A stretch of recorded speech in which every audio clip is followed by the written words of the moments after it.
Ladies and gentlemen, please stand for the Iranian anthem, Ey Iran.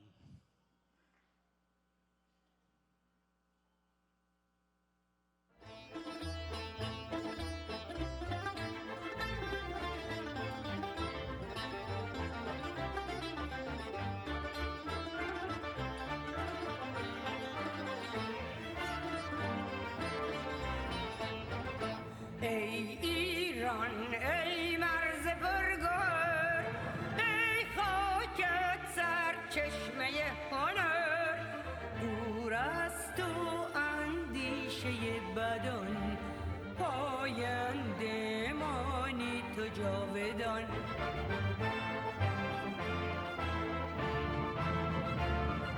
ای دشمن ار تو سنگ خاره ای منان، جان من فدای خاک پاک میهنم. مهر تو چون شد پیشم، دور از تو نیست اندیشم. در راه تو کی ارزشی دارد این جان ما، پاینده باد خاک ایران ما.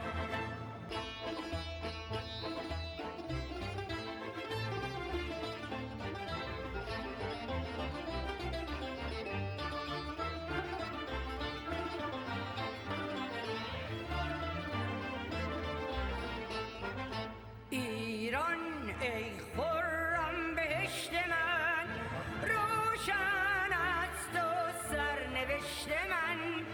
گر آتش بارد به پیکرم، جز مهرت در دل نپرورم.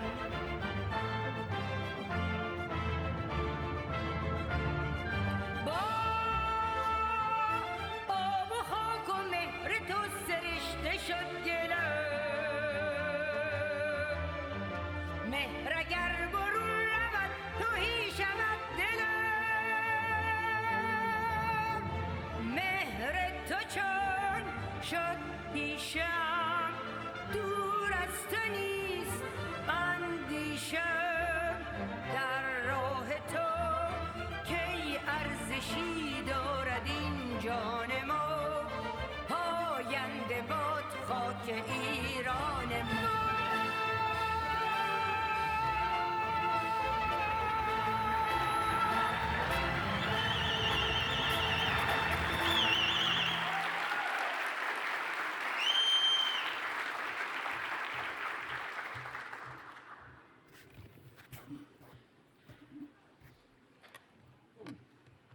Good afternoon, everyone.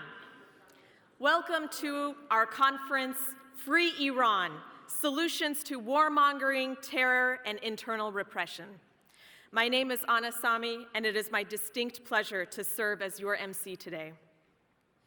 Your attendance, just 1 week after the sham elections in Iran, amid the ongoing Middle East turmoil that Tehran seeks to exploit, and notably on the heels of International Women's Day, gains added significance, considering that the movement for change in Iran is spearheaded by women, serving as the driving force for transformation. As a second-generation Iranian American and an immigration attorney in Washington, D.C., I hear the stories of people who have lived under the current theocracy in Iran. In my role, I have had the privilege of being a conduit for the voices of those whose narratives often go unheard. The stories I hear are not just accounts of individual experiences, they are the collective voices of a people enduring the challenges imposed by the current theocratic regime in Iran. My connection to these stories is personal, and I am acutely aware of the struggles faced by those who yearn for a more just and inclusive society in Iran. The narratives I encounter daily are a testament to the resilience, courage, and unwavering spirit of a people determined to overcome adversity. Our collective responsibility is to amplify these voices, to bring attention to the struggle faced by Iranians, to work towards a country where freedom, justice, and dignity are not mere aspirations, but tangible realities. The uprisings in Iran have consistently centered around opposing all forms of dictatorship. Chants of death to Khamenei and death to the dictator have been coupled with down with the oppressor, be it the Shah or the supreme leader. Women have taken a noteworthy and prominent role in these protests, and there is reasoning behind this. Over the last 4 decades, women have been at the forefront of opposition against the regime. A considerable number of them have opted to participate in the resistance units, leading the charge on the streets. Distinguished speakers, including leaders of the Iranian resistance and Americans who advocate for the Iranian resistance, will share their insights, contributing to the development of a sound policy regarding Iran. Included in this distinguished array is the 70th Secretary of State of the United States, Mike Pompeo, General James Jones, General Wesley Clark, and Ambassador Robert Joseph.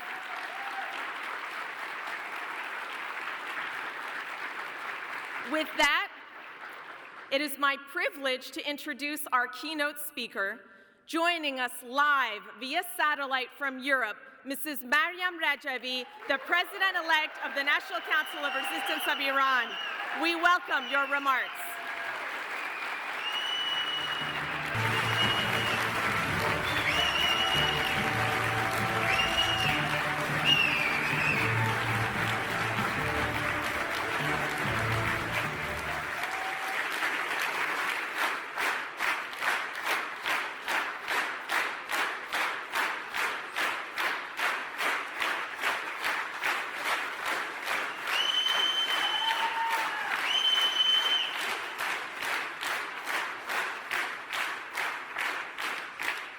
Secretary Pompeo, General Jones, General Clark, Ambassador Joseph, distinguished personalities, ladies and gentlemen, I salute you all. The solution to the Iranian question, which is the principal point of your assembly, has never been as crucial as today. Apart from the ongoing suppression, killings, and executions in Iran, the ruling mullahs have also posed a threat to peace and security across vast regions of the world, from the Persian Gulf and the entire Middle East to the Red Sea, North Africa, and even Ukraine. At the same time, it has never been more evident that the only solution lies in the overthrow of the clerical regime and the establishment of democracy in Iran. This can only be achieved through the efforts of the Iranian people and their organized resistance. The Iranian people have shown their desire to overthrow the regime during their uprisings, a desire that is embodied by an organized nationwide force. The mullahs try to delay their overthrow. Therefore, Khamenei tries to show a powerful image of the regime in the region while it is at its weakest state. The mullahs' sham election on March 1st represents its fragile situation. The MEK's social headquarters inside Iran monitored almost 2,000 polling stations across the country. Their observations concluded that the number of participants in this election was about 5 million, indicating 8% turnout. However, even this 8% should not be regarded as the regime's social support. A significant portion of those who participated did so by force because they feared to lose their jobs. Despite all the rigging and fraud, the regime officials and media acknowledged people's rejection of the regime and its election and the tsunami of invalid votes. The election turnout was the outcome of a growing conflict between Iranian society and the religious dictatorship, highlighting the unstable state of the regime. The nationwide boycott of the elections was a de facto referendum rejecting the regime. This is the sound of the footsteps of uprisings heralding the overthrow of religious fascism.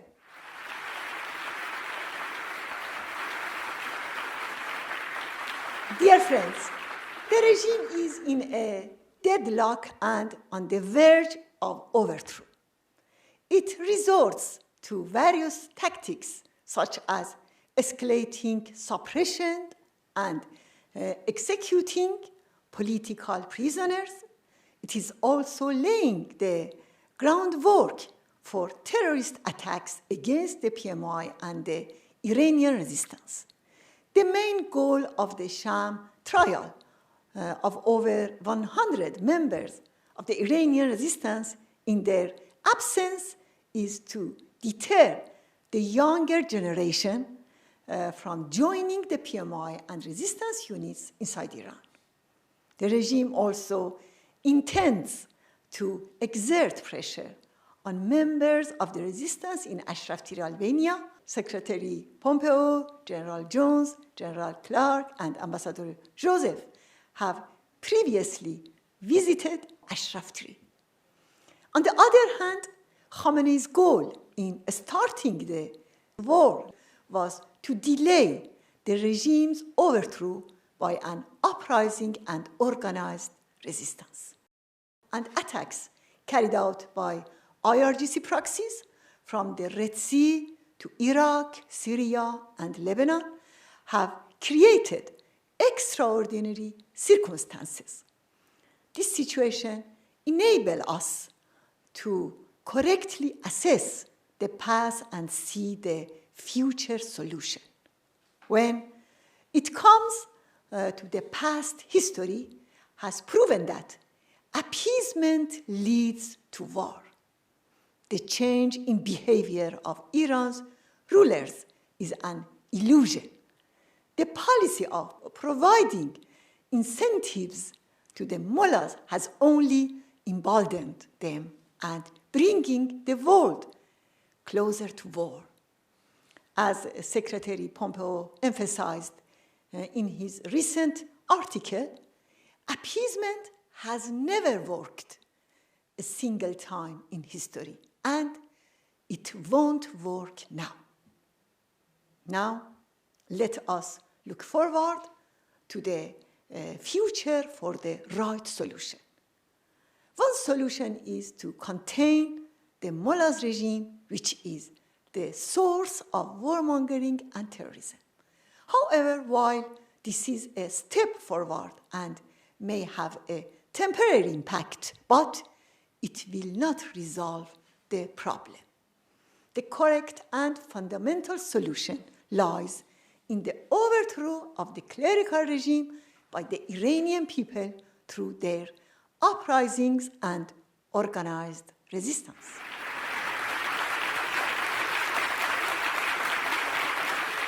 Ignoring the desires of the Iranian people, the explosive conditions in Iran, and the crucial role of organized resistance is the missing link in the policy on Iran.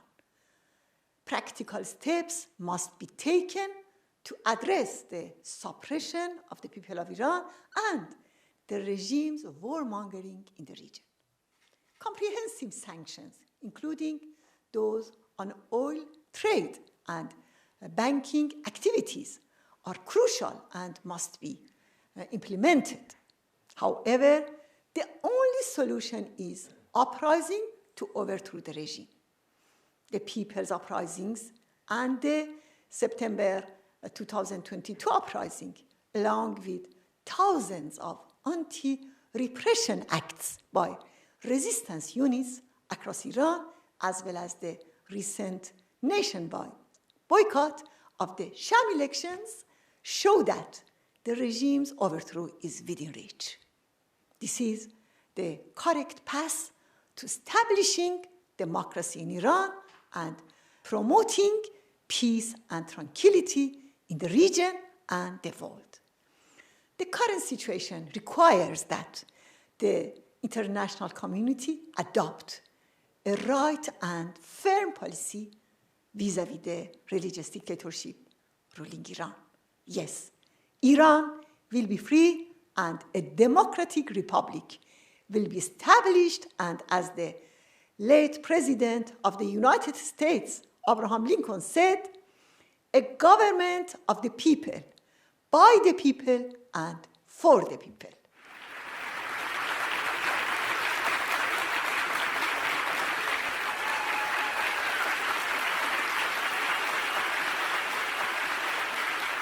Now, it is the responsibility of the international community to recognize and support the Iranian people's struggle to overthrow the regime and the resistance unit's right to combat the IRGC. I thank you all very much.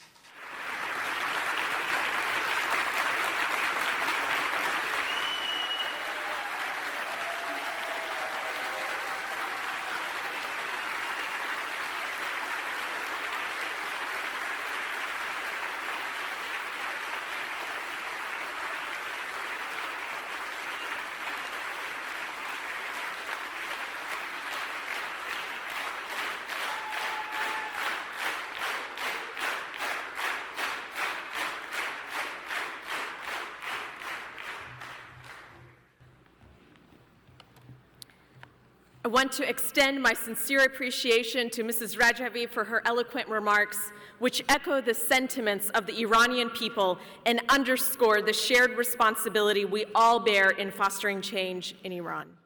Ladies and gentlemen, having witnessed the determination and dedication of the members of the resistance units in Iran, it is with utmost honor that I invite to the stage an individual who has consistently supported the Iranian people and their organized resistance in recent years. His actions and calls for accountability have undeniably angered the Iranian mullahs. Please welcome the 70th Secretary of State of the United States, the Honorable Mike Pompeo.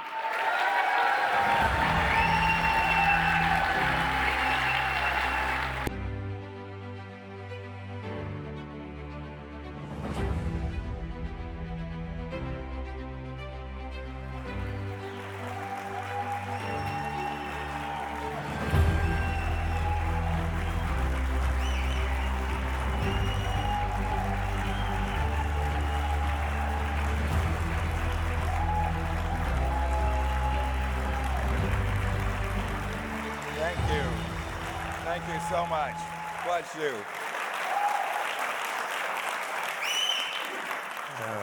Bless you all. Good afternoon. When I get that much applause before I speak, I get very nervous.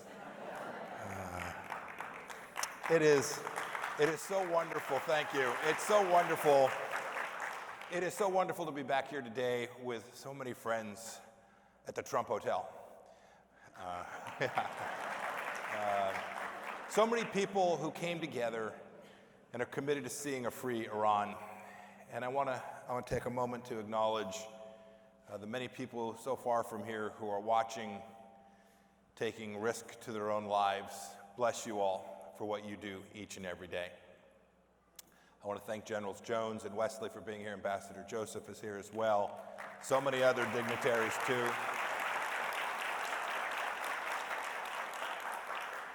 You know, the last time I was with you all was on October 6th. Just 24 hours later, the Iranian regime conducted one of the most barbaric attacks in the last decades. In those very remarks on October 6th, I warned that continued appeasement of the regime would embolden it. and would further it and cause terrible consequences for the people of Iran and for the region and the world.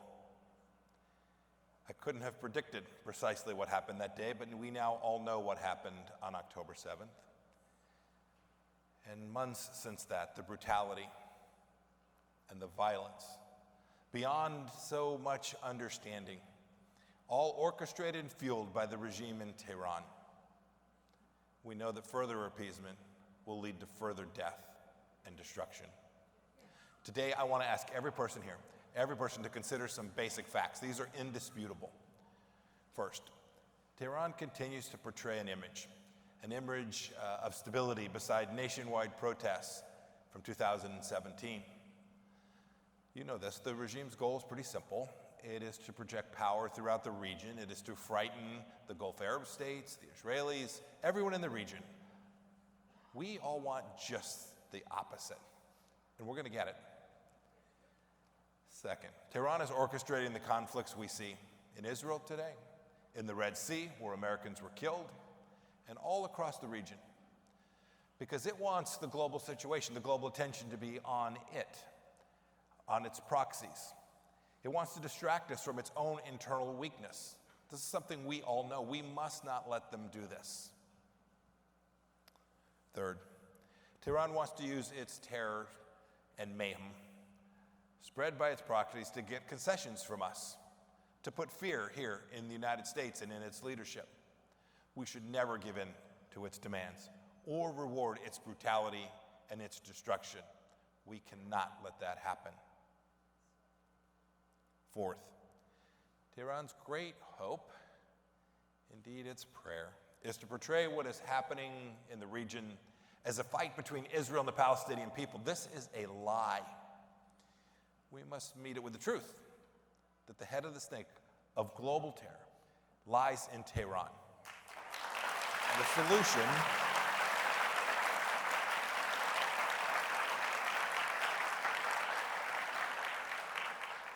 The solution to today's conflict is not to negotiate. It is not to negotiate a two-state solution. It is to confront and destroy the regime in Tehran.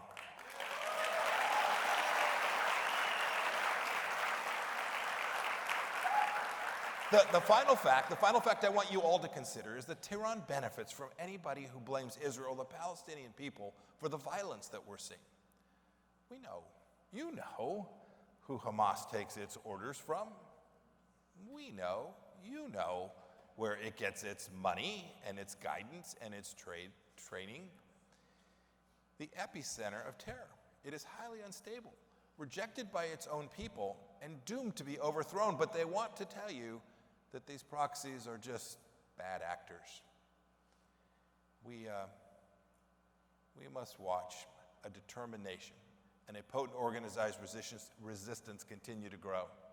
It is now seasoned with decades of fighting against this malign dictatorship and the theocracy. I am confident that this resistance will only increase. May God bless it. You know, I've talked about Tehran as the head of the snake. I was mocked from time to time. It's okay. I think the world, frankly, though, has finally started to recognize even more broadly, even more deeply, we should take cheer in that. We've seen it, right? From supporting proxies that vehemently oppose Middle East peace, to threatening ships and free trade in the Red Sea, to targeting American forces in the region using drones, and now colluding with rogue actors, bad dictators like Vladimir Putin, to kill people, innocent civilians in Ukraine. And so this recognition of Tehran as the epicenter, the head of the snake, can't come too soon. Since this past December, the regime's begun holding sham trials. You all have all seen it. There was one just this past week. We watched them continue to undermine the very spirit of the people that they are supposed to be supporting. We've seen them conduct trials in absentia that target members of the MEK, the main opposition movement. These men and women who live all across Europe, including in France and in Albania, know the truth. The regime wishes to create a phony legal precedent against them and have them extradited to Iran, or uses false claims to justify terror against them. I hope and I pray that countries like the United States and all across Europe will reject this for the sham that it is.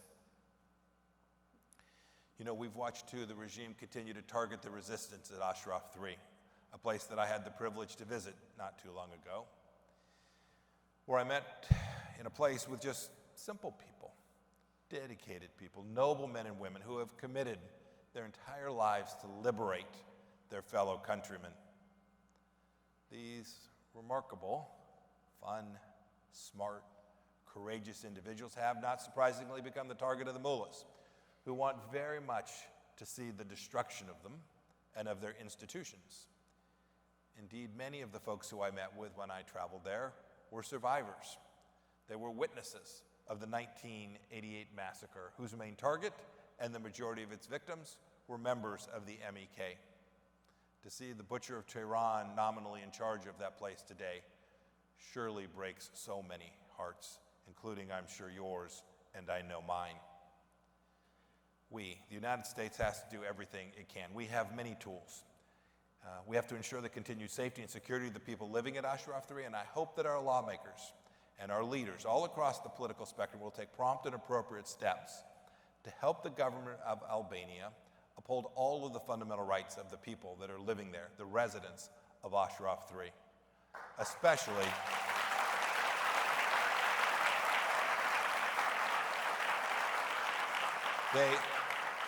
They have not given up their rights to the basics, life, liberty, the pursuit of happiness, much like we have in America. I pray that the United States will support the Albanian government in protecting the freedom of assembly and of expression for the people who are living there. You know, as the world continues to arise and wake up to the Iranian regime's malevolence, the situation inside of Iran has changed too. It's become more unstable and more dangerous. They are ever closer today to having a nuclear weapon, and indeed a nuclear weapons program, than they have ever been. We've watched the Iranian regime as it's resorted to an unprecedented level of repression. You all know that. You have friends, you have family who are living there. The recorded number of executions in 2023 alone reached no less than 860, marking the highest figure in the past 8 years. These executions have also been on the rise in 2024. The pattern continues. This is a clear indication that the Iranian regime knows that it is weak, that it fears the very people that they are executing. This is all the while the nation of Iran has become more wealthy. This is while the Iranian regime has been illicitly selling oil and getting rewarded with billions of dollars using hostages for diplomacy. On March 1st, Iran held yet another sham election. You all watched it. This election for the Assembly of Experts once again denied the people of Iran the capacity to cast real votes in a meaningful way for the candidates that they preferred. So many decided not to participate in the election as a result of that. The good news is what we saw that day. What we saw that day was an echo of what we saw in 2022. An uprising where protesters all across Iran chanted down with the oppressor, be it the Shah or the supreme leader.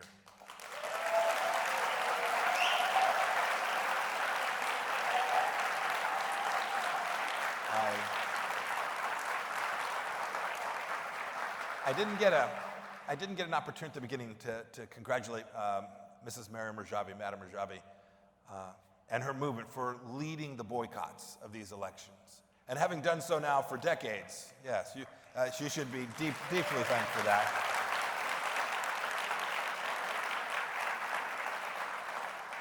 You and I, every American should know the history. We know the history that it was the MEK that boycotted December 1979 referendum and did not endorse that flawed constitution. And it did so despite becoming the main target of the ruling clergy's wrath, as a result of which it suffers to this day. Now, think about this. Now, decades later, this same nation rejected the clergy's rule and sought a free republic based on the fundamental separation of religion and state. I think everyone who speaks about this should just be clear. You won this victory by sticking to your principles and being ready to pay the price for it. Thank you for that.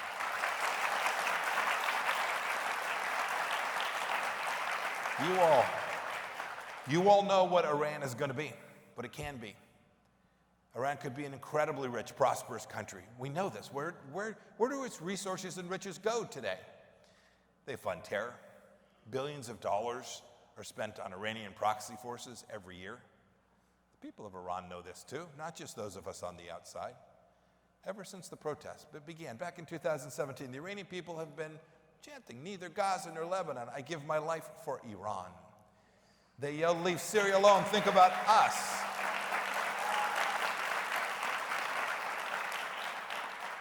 Look, the people of Iran won't be fooled. You know this. The people of Iran won't be fooled by the mullahs.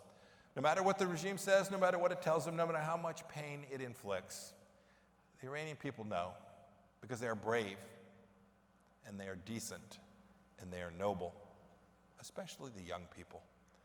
They remain focused on the singular goal, bringing down the ruling theocracy and building a country that fulfills the promise of Iran, a nation that has historically prized freedom and a people that still do, a nation that abhors tyranny and a people that still do.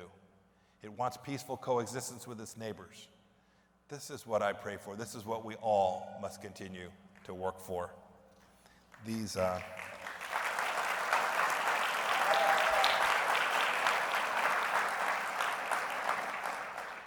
When you translate that into a set of principles, you get precisely what Mrs. Rajavi has put in her 10-point plan for the future of Iran.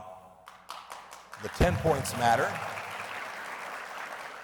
The 10 points matter, and they're gaining tremendous steam, but we also should focus on the principle, which is the central feature, which is the future for a free and prosperous Iran. You know, I remember when I became Secretary of State. It seems like a long time ago now. I remember when I became Secretary of State, I found it interesting.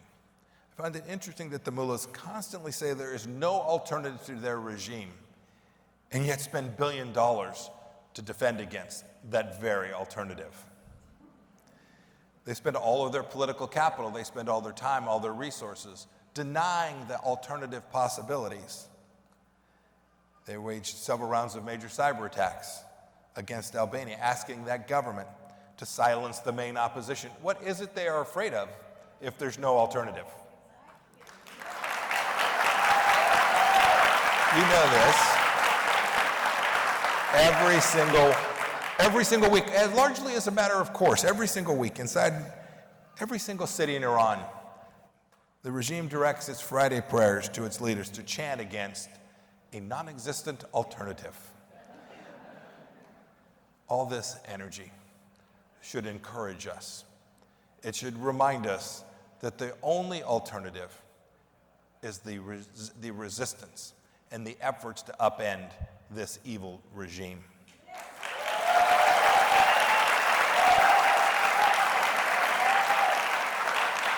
I'll end with a few thoughts. I want to encourage everyone here today and anyone watching, whether it's on a VPN in Esfahan or in Denver or in Paris or at Ashraf 3. Iran will be freed by its freedom fighters.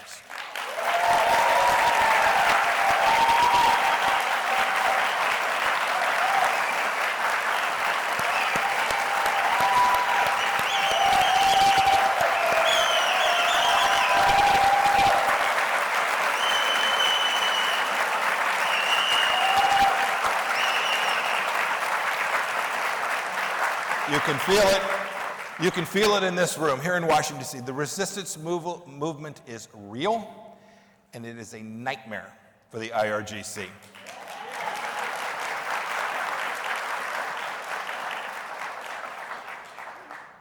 Those of us with the capacity to impact the world and how it responds to the amazing work of these resistance fighters can't let them down.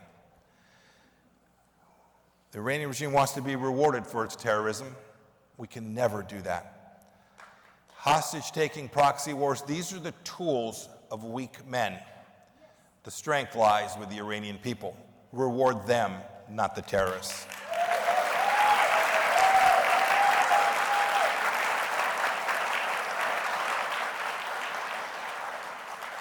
I hear talk in global capitals that says if we treat the Iranian regime badly, that they will escalate their conflict with the rest of us. They suggest somehow that a determined effort to deter the regime from its terror and support the people of Iran will somehow create World War III.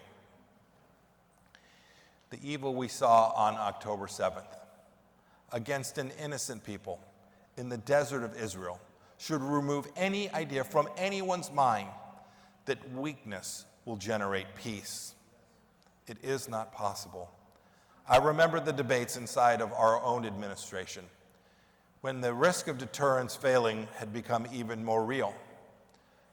Our embassy, the U.S. Embassy in Baghdad, was under attack. The regime in Iran had taken down a U.S. drone in international airspace. And we were contemplating how is it we are going to restore deterrence and, again, provide more support to the Iranian people. The central idea was that if we appeased them, somehow they might stop. The data suggested precisely the opposite. In the end, the decision by President Trump was to take a strike against the #2 leader of Iran. And we sit here today with factual evidence that suggests it was that action that created more stability, more opportunity, more hope in that region than there had been in an awfully long time.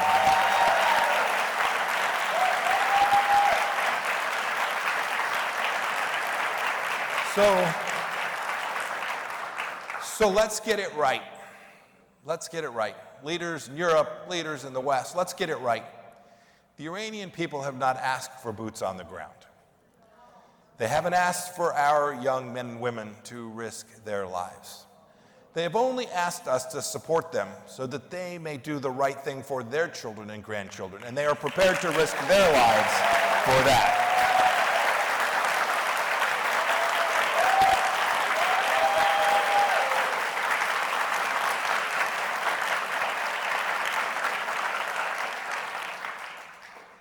The butcher of Tehran fears us. The butcher of Tehran and his fellow mullahs know that paranoia is the right place for them to find themselves. For our efforts to create basic human rights for the people of Iran, to deliver basic freedoms for the people of Iran will not cease. They will not end. These freedom fighters on the ground inside of Iran will ultimately deliver an outcome, much like the freedom fighters did for the people of the United States of America now 250 years ago. And they will find themselves leaders upon which the whole world will look 250 years after their hard work, their risk-taking, their efforts to deliver Iran as a better nation. I'm confident that this will happen. I do not know the day, but I know the day will arrive. This is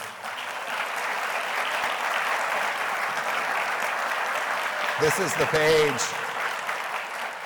This is the page that must be turned. This is the page that will be turned by hard work from the people, the resistance inside of Iran. And it is the page that will be turned when people like you, who came out on this Saturday afternoon to be in community, to support that very effort, will deliver a free Iran. God bless you. God bless the resistance. And may God bless the United States of America. Thank you all. Thank you, everybody. Thank you. Thanks, everyone. Thank you all.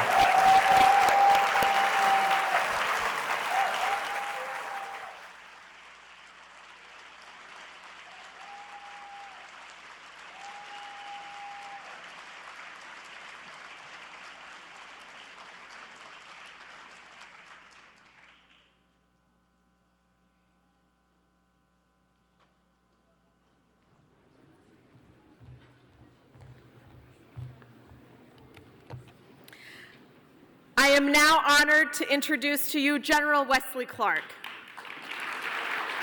General Clark retired as a 4-star general after 38 years in the United States Army, having served in his last assignments as commander of the U.S. Southern Command and as the Supreme Allied Commander Europe. He graduated as valedictorian of his class at West Point and completed degrees in philosophy, politics, and economics at Oxford University. As a Rhodes Scholar, please welcome General Clark.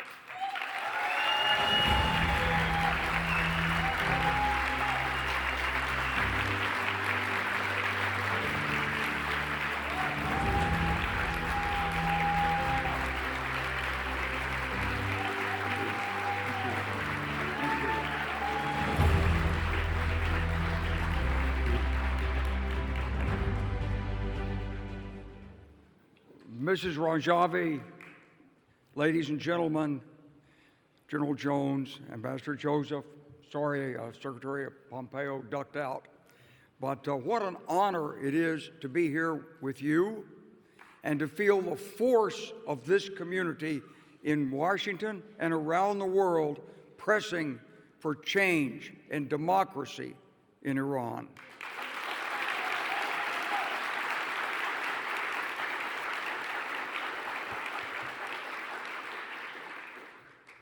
For 4 decades, the Ayatollahs have waged war, sparked conflict, terrorized their own people. This regime in Iran is on its last legs. Isn't it time to finish it off?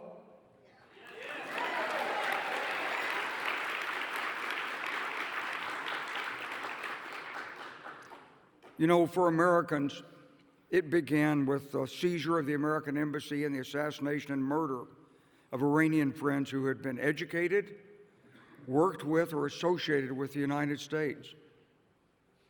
For the people of Iran, the nightmare of this regime was the dawning recognition that the intimidation and terror of the Savak was being replaced by something far worse, a suffering, suffocating, murderous grip on the aspirations and hopes of a noble people.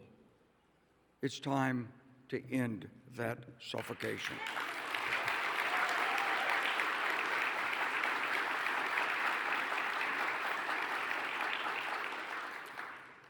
Let's look at it first from the perspective of the United States.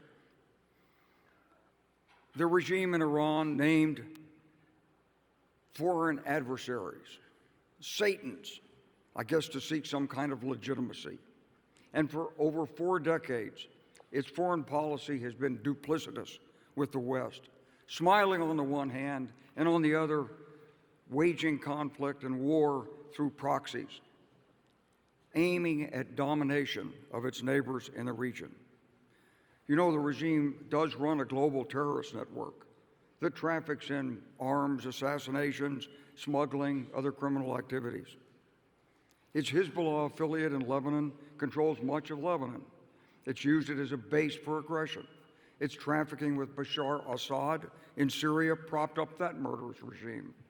Its militia organizations in Iraq and Syria intimidate the legitimate governments of Iraq and are themselves engaged in terrorism. And it has cynically exploited internal frictions in Yemen to wage war on Saudi Arabia and now on international shipping in the Red Sea and Gulf of Aden. The regime has developed ballistic missiles. It launches them from Houthi-controlled areas in Yemen, disrupting international commerce, and oh, by the way, attempting to perfect its systems while it wages war through proxy. The tragedy in the current war in the Middle East would never have happened without arms, funding, support, and courage, likely direction from the regime in Tehran. And we have to call that regime out for this.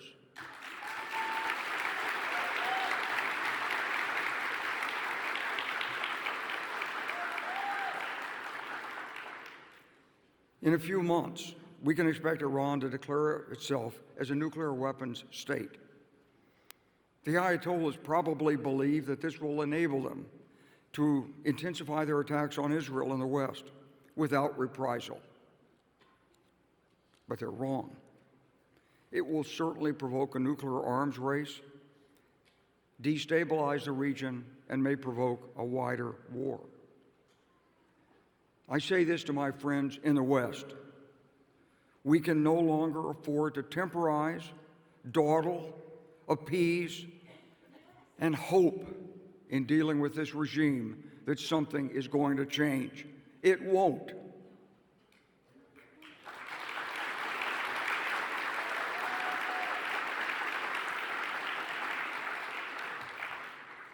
But it's Iran's own citizens, and especially the women of Iran, who pose the greatest threat to the Ayatollahs. They know it, and you are the key to peace and stability in this region.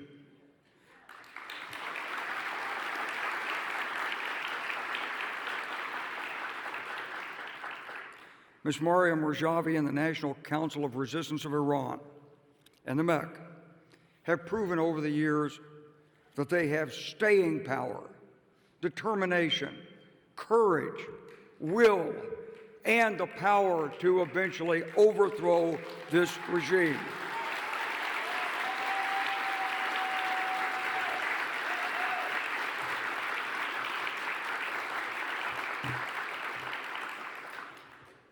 You know, for decades, those who challenged the regime to live up to its proclaimed pretensions of democracy have been mercilessly hunted down, imprisoned, and murdered.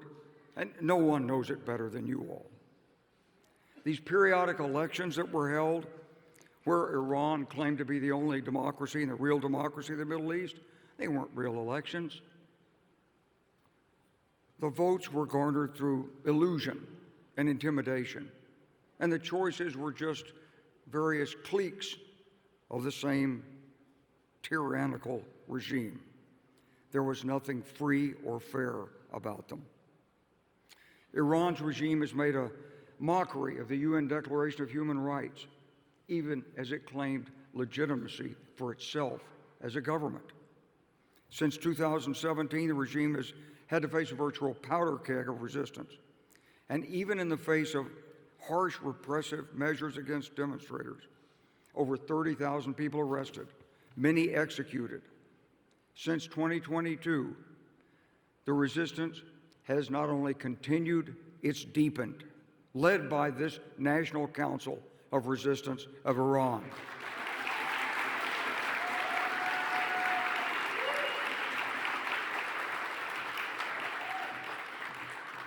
We have to recognize and say our prayers for the some 3,000 people associated with the resistance who've disappeared through arrests, murders, or kidnappings in just the last couple of years. What a tragedy, the best and the brightest of a young generation. And yet, still more youth and women have joined. That shows courage, strength, determination, and a future.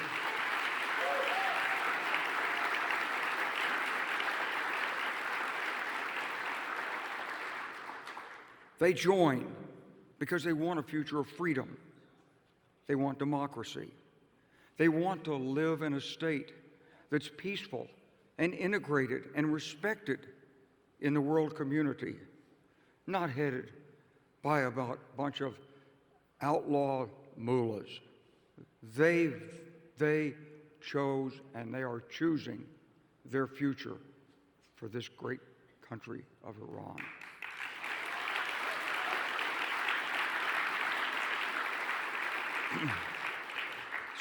Since August of 2023, the regime has intensified its efforts against resistance leaders living abroad.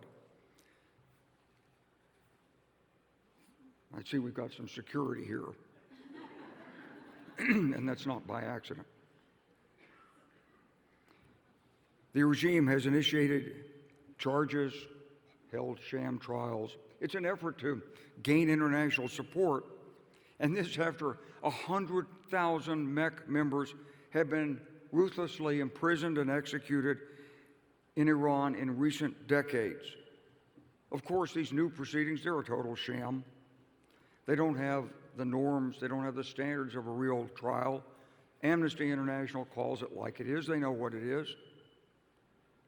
And we in the West must not recognize these proceedings as legitimate.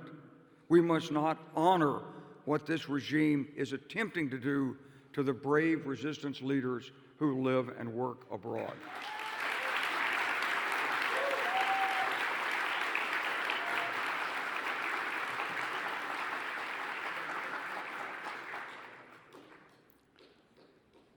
Now, the real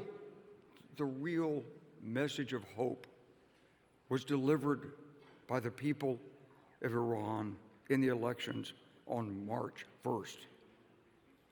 They delivered that message by refusing to participate in those elections.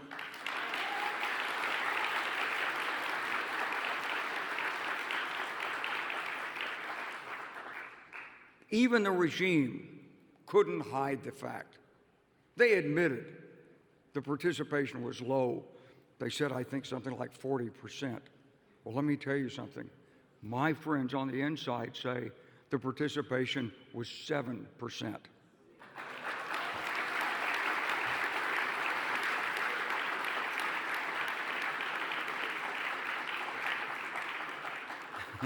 And those were basically the employees and the families of the regime who had no choice. So the people have passed their judgment. A regime that murders its own citizens, its women and young people, has been delegitimized by its own people. The people of Iran are saying no more. But now what? Now what? Does there have to be a bloody uprising, a war for people to find their justice and freedom, or for the region to find peace? I think there's another way, though none of us can guarantee that it's going to be easy or safe or even quick. And that way is this organization, the NCRI, led by Mrs. Rajavi.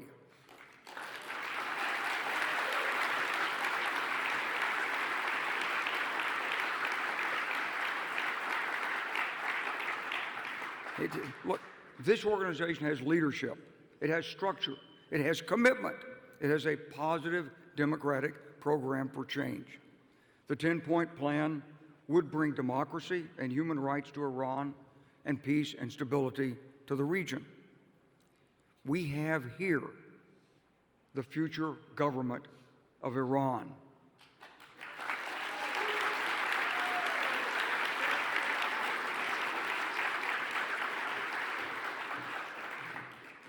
Look, I spent most of my adult life as a soldier, and I'm here to tell you that we can't do it for you. U.S. boots on the ground, that's not going to solve the problem. The only way the problem can be solved is by you. But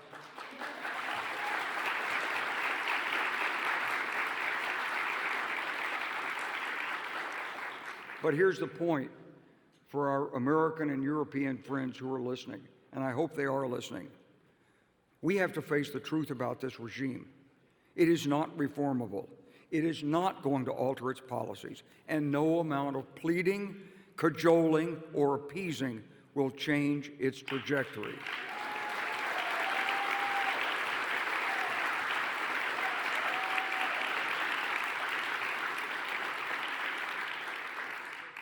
We've got to condemn the sham trial of MEC leaders and refuse to honor any results.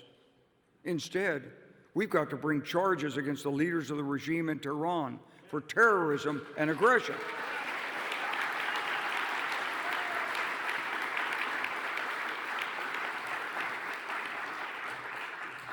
We've got to openly support the rights of the Iranian people to resist, to choose their own government, as enshrined in the United Nations Universal Declaration of Human Rights.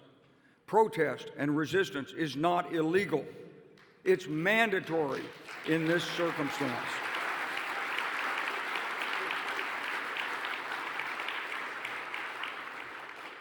And like Secretary Pompeo, I went through Camp Ashraf a few years ago. We've got to ensure the complete protection of the Iranian political refugees at Camp Ashraf III in Albania. And we've got to assure them that the rights stipulated in international and European conventions on human rights are respected and honored. No more bullying by democratic governments trying to appease the regime in Iran. No more.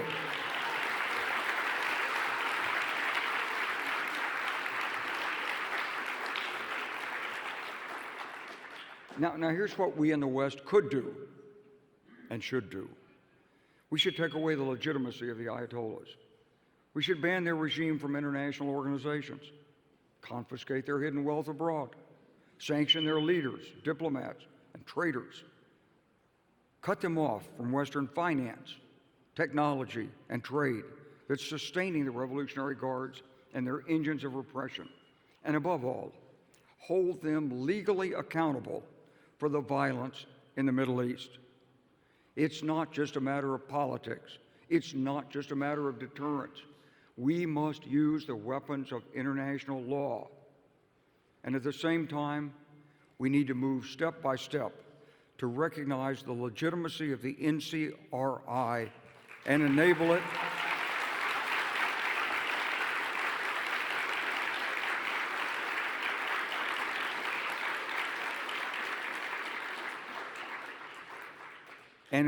the NCRI on a transitional basis to become the new government of Iran.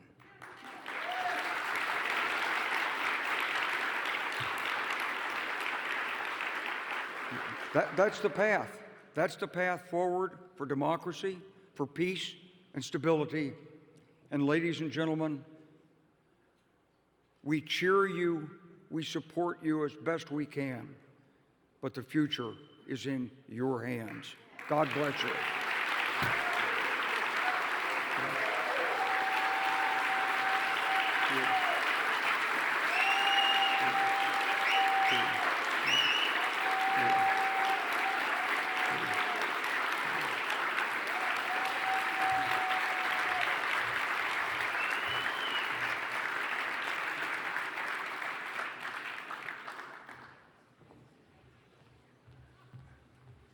We will now hear from General James Jones, the first National Security Advisor in President Obama's administration. During his military career, he served as the 32nd Commandant of the Marine Corps, Commander of the United States European Command, and Supreme Allied Commander Europe. He has also served as Chairman of the Atlantic Council. I must also add that among General Jones's proudest achievements is securing a prominent position on the Iranian regime's blacklist, particularly for his support of Mrs. Rajabi and the MEK. Please welcome General Jones.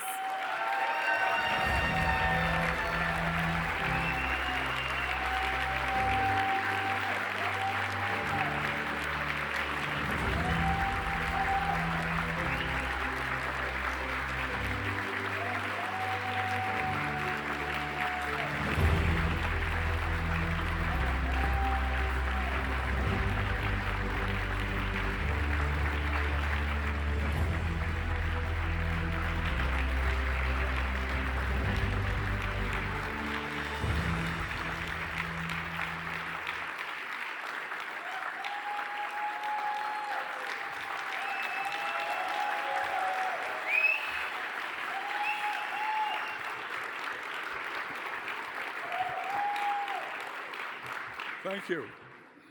Ladies and gentlemen, thank you so much for that warm greeting. I'm honored to be here. I owe you a brief explanation about my attire. I woke up this morning in southern Florida. Please. I woke up this morning in southern Florida. I was to catch a 7 a.m. flight to fly to Washington. My plan was to go home, put the correct uniform on, and be here in plenty of time. Unfortunately, the IRGC stopped the flight, canceled a JetBlue flight. Can you believe that? And but I persevered. I found another airline where the IRGC didn't interfere with the flight schedule, Unfortunately, I came into Baltimore and I'm late, but I'm happy to be here.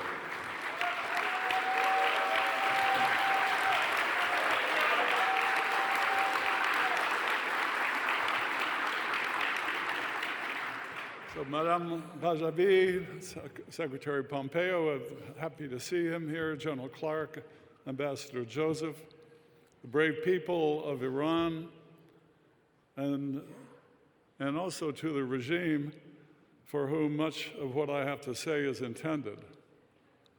You know, years ago, when I was much younger and working in Washington, I asked a friend of mine, you know, what does it take to succeed in Washington? And he looked at me and he says, Jim, that's easy. You should be for what's going to happen. And so my remarks today is to the regime, say, you should be for what's going to happen. And what's going to happen is a free, prosperous Iran, shortly.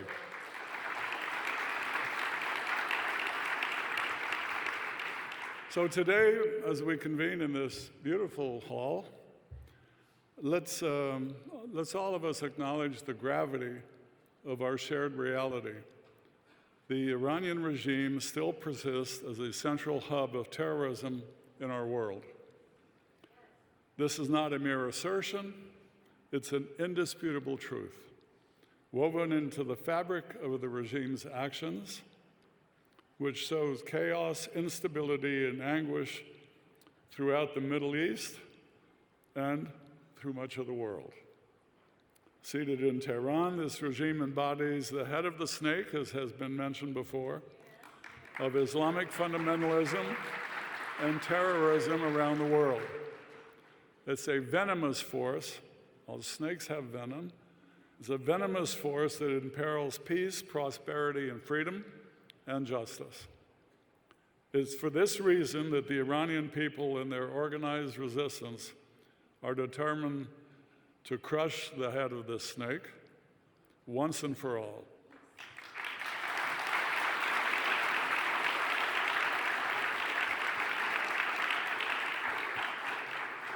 And that day will not come too soon. But we must especially do some work here in Washington to make sure that we are willing to do the right thing to make this happen. This week, it has been reported that the U.S. government is stepping up its search for an Iranian intelligence operative loose here in the U.S. The FBI suspects this individual of planning assassinations, including against current and former U.S. officials, and including specifically our former Secretary of State, who you just heard from. I'm delighted to see him alive and well, and I listened to his words carefully, and I think we should all be inspired by his message, and we would also hope that he would return to public service very quickly.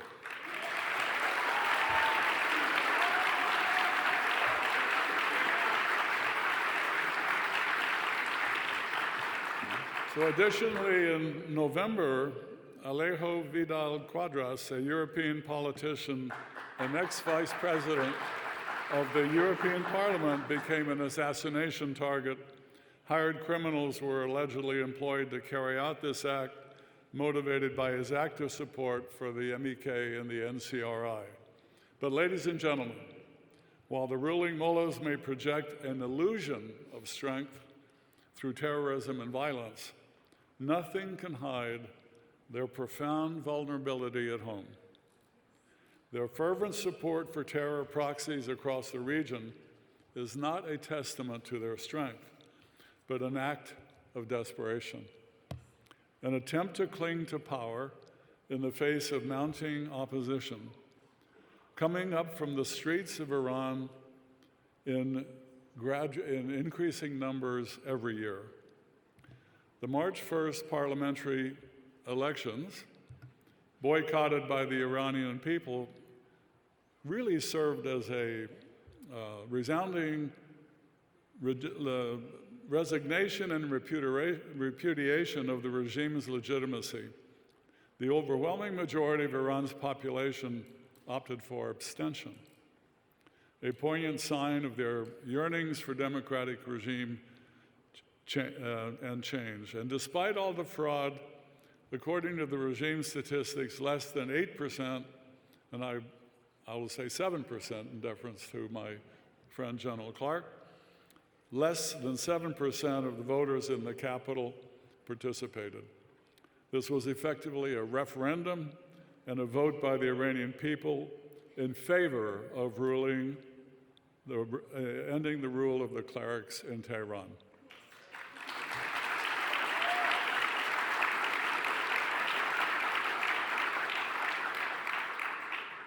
While the regime is getting weaker, the organized opposition, led by resistance units and NCRI and others, which are teams of democracy activists operating across the country, is gaining strength and appeal among the population. Witness the tremendous testimony given by the brave young women we just heard. This is Tehran's nightmare, and it's a nightmare that is growing rapidly, and it's a nightmare that will come true, and it will come true sooner than you think.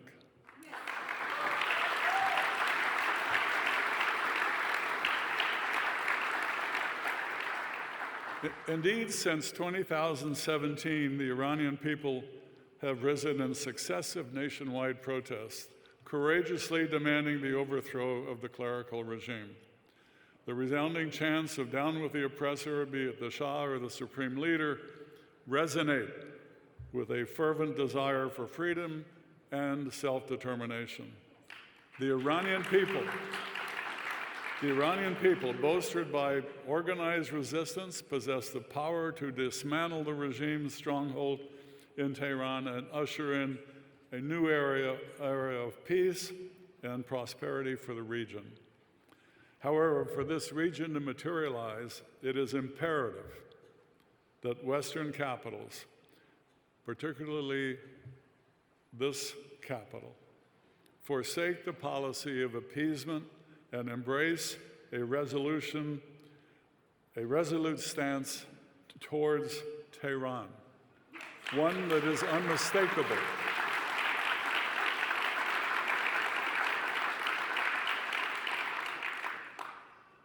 The Iranian people and the resistance units have the right to resist the oppressive regime and its Islamic Revolutionary Guard Corps, and it is the moral obligation of the international community to stand in support of this effort.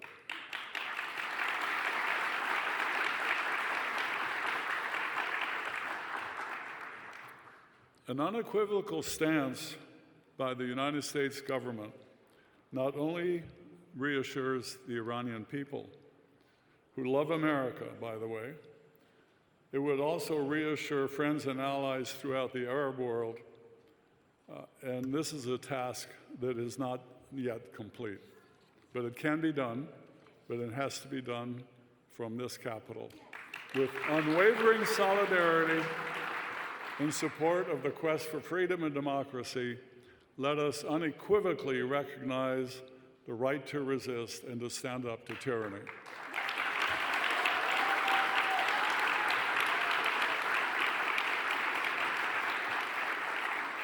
It's been said many times, but it bears repeating. The imperative toppling of the regime is not a distant dream, but it is an attainable goal, drawing closer with each passing day. And yet it necessitates the collective endeavor from all who champion justice and human rights. No weakness, no falling back, no equivocation, just do it.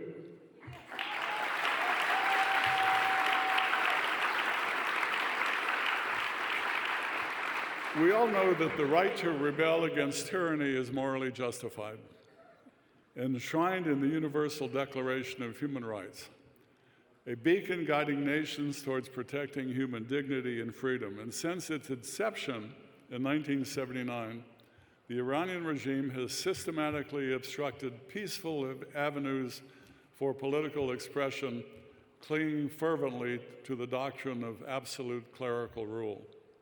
The alternative to this oppressive regime is clear. It's a democratic, secular, non-nuclear republic that upholds human rights and fosters peace in the Middle East and elsewhere.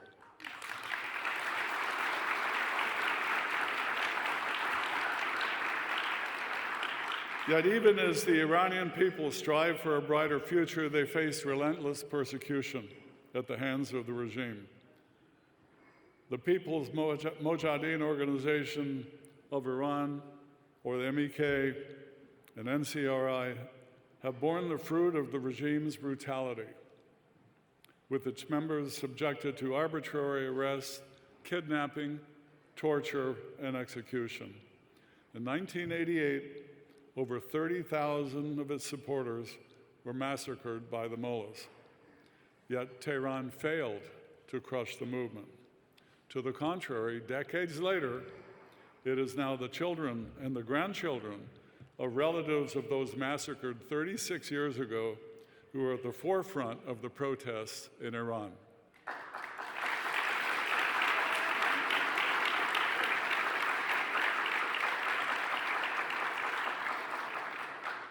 The MEK members, especially the women, paid the ultimate price in order to create a spread the culture of resistance in Iran, and it is this culture that cannot be destroyed. On the contrary, the more the regime kills, the deeper this culture gets.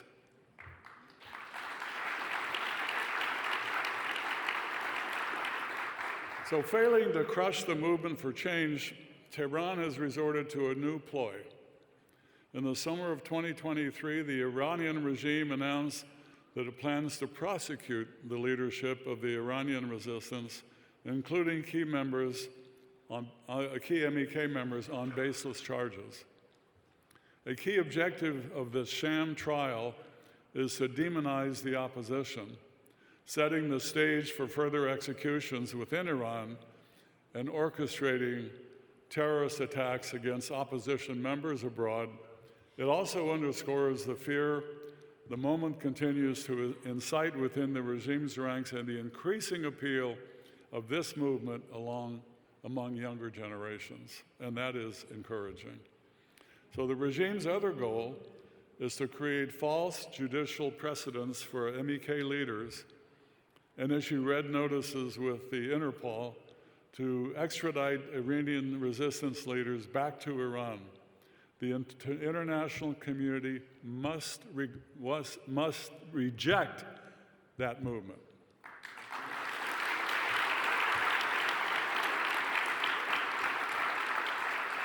And frankly, if anything, it's the regime's officials and perpetrators who should be held accountable and brought to trial for their role in committing widespread atrocities, acts of genocide, and crimes against humanity over a span exceeding 40 years. That is where the accountability lies.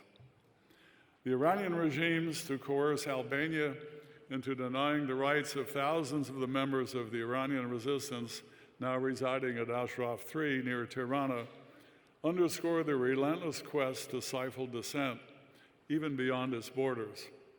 It shows graphically how fearful the regime is of the MEK as an alternative. Albania must be fully engaged and committed to ensuring all rights enshrined in the 1951 Geneva Convention, the European Convention on Human Rights, and all international laws for Iranian refugees at Ashraf 3.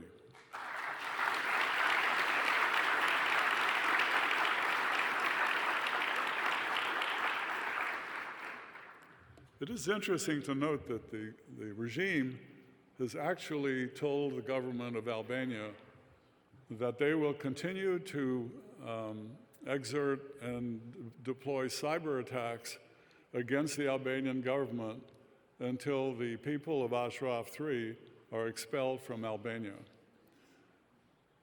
We can stop this, and we will stop this.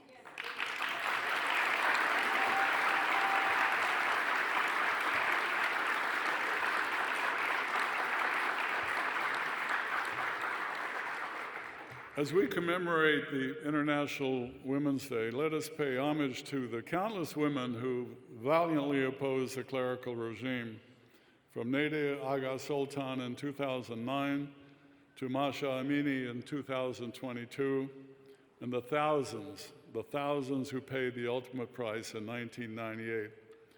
Today, Iranian women, especially our esteemed leader, Mrs. Rajavi, continue to spearhead the movement for change, embodying unwavering courage and resilience in the face of adversity, terrorism, and massacres. They believe that the best way to find yourself is to lose yourself in the service of others, as Mahatma Gandhi once said.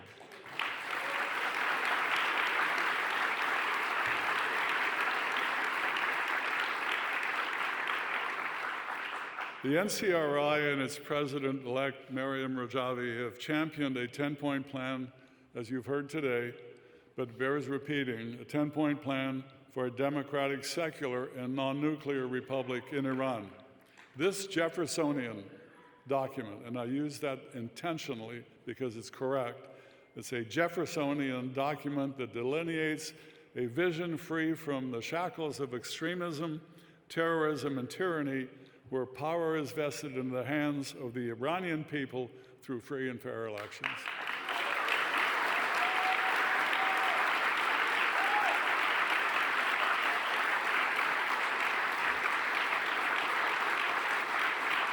Thank you.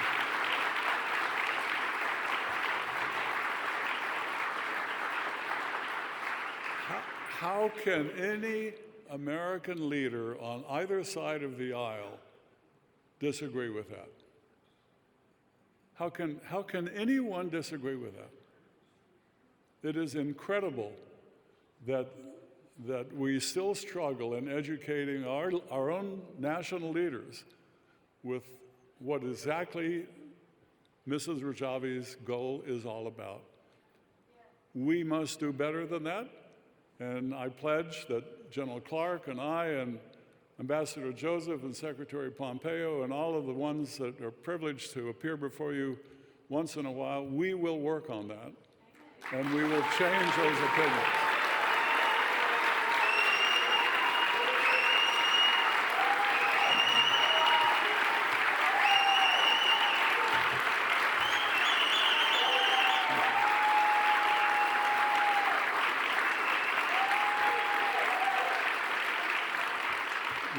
We will change those opinions in the halls of the Congress of the United States, in the executive branch of our government, and most importantly, in our media. That is something we can do, and that will propel and dispel all of the misconceptions that exist and have not been put to bed yet, but they will be.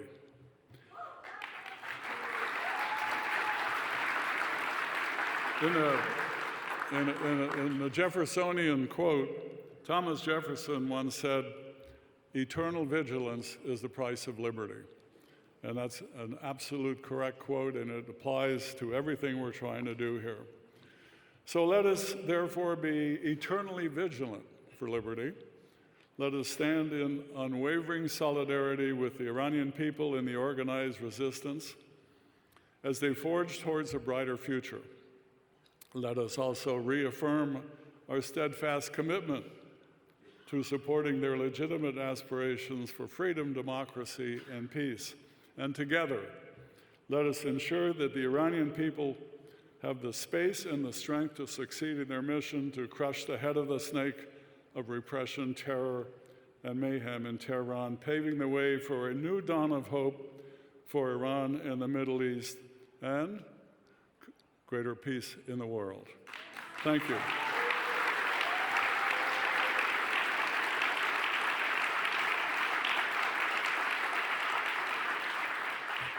And if I could close on a personal anecdote, I was privileged to serve for a couple of years, 2009, 2010, as President Obama's first national security advisor. And I want you to know that at no time during that time did the words Camp Ashraf or MEK ever come to my attention. I don't know why, but I know that when I left the White House in late 2010, I was ignorant about the contribution that the brave people at Camp Ashraf 1 were making on a regular basis to our American forces, providing key information from within Iran, information and intelligence that we probably couldn't have received. There was a spirit of cooperation that existed. The American forces, when they came across Camp Ashraf, had meetings, collegial meetings, and said, would you please disarm? And if you disarm, we will give you a safe conduct pass for everybody who lives at Camp Ashraf, roughly 4,000 people. I found out about this after I left office. And the relationship went on, and we have distinguished senior Army officers who were assigned by the High Command to have a liaison with Camp Ashraf and the American forces. And they did this, and it was a great relationship. Then when the United States decided to pull its forces out, I'm told that they went to the government of Iraq and said, we are leaving, but we want you to take care of the people at Camp Ashraf because we will no longer be here. And of course, that government said, oh yes, we'll take care of them. And we all know what happened. What happened very quickly thereafter was, once while I was in New York City, my phone rang at about 3 o'clock in the morning, and I heard gunfire in the background. And it was a call from Camp Ashraf telling me that uniformed Iraqi soldiers were attacking Camp Ashraf and killing people. And frankly, there are videos that exist of that. I have one. So I hung up the phone and I called the chairman of the Joint Chiefs, Admiral Mullen, and I called Jim Mattis, who is the commander of the Central Command, and I said, do you know what's going on at Camp Ashraf? They had no idea. Now it was just happening, so that makes sense. But the fact that it also was what also was happening at the same time was our Secretary of Defense, Bob Gates, was on an official visit in Iraq. And it just struck me as odd that the hubris of the Iraqi regime to do something like this while the American Secretary of Defense was visiting the country signaled that we were heading down a path where the collaboration between the Iraqi government and Tehran was obvious in the making. And it frankly went from bad to worse. At Ashraf, with successive other raids, it caused a federal court had to find that the MEK should be delisted as a terrorist organization by court order. It was resisted in our State Department.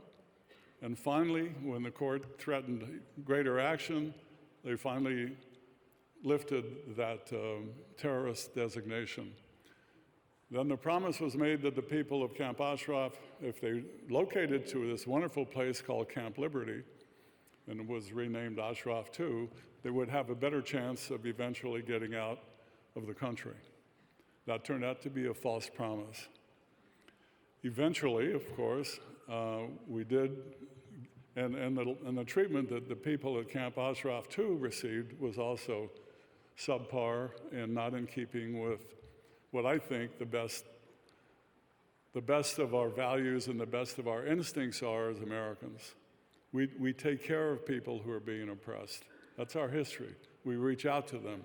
We reach out to children, and we reach out to the families, and we take care of them. We did not do a good job. We did, however, succeed in getting all of the people at Camp Ashraf II to go to Albania, and I'm very grateful to the Albanian government for their willingness to do that, despite the difficulties that have recently happened, and for which I hope that our government is negotiating a relationship that allows Camp Ashraf III people to live in peace and continue to be committed to what we all need to see, and that's the end of this oppressive regime. I tell you that story from a personal standpoint because, like General Clark, I was a Marine for 40 years, and for 40 years I was very proud of the good things my country was able to do in World War II and Korea and Vietnam and all these other places where we really genuinely tried to deliver peace and stability and democracy to people who otherwise, without our efforts, would not have had them. Nothing has changed. Nothing has changed. The United States has a moral obligation as one of the leading countries in the world to come to the aid of people who are trying to establish democratic regimes and have their families prosper, live in peace and security. We will not stop until this happens in Iran. Thank you.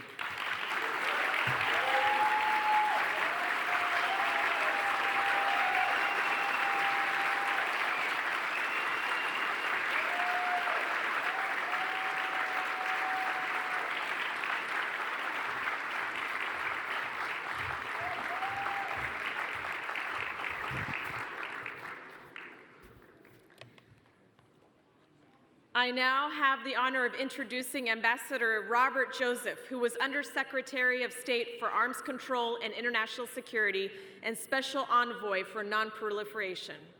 Before that, Ambassador Joseph served in the National Security Council as Special Assistant to the President and Senior Director for Proliferation Strategy, Counterproliferation, and Homeland Defense.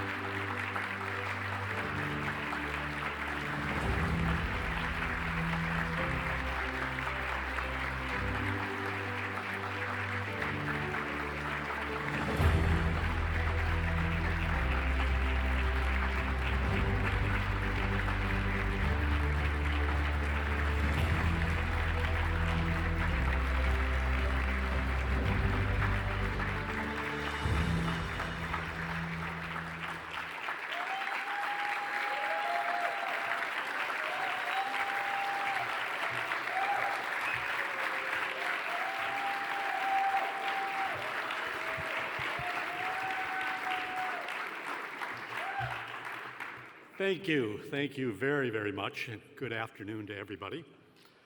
It is terrific to be here this afternoon in the company of so many friends from Iranian American communities really across our great country. It's wonderful to see you all. And I know that we are all united in the pursuit of a free and democratic Iran and the end of this religious dictatorship that has hijacked the great Persian nation and Islam itself.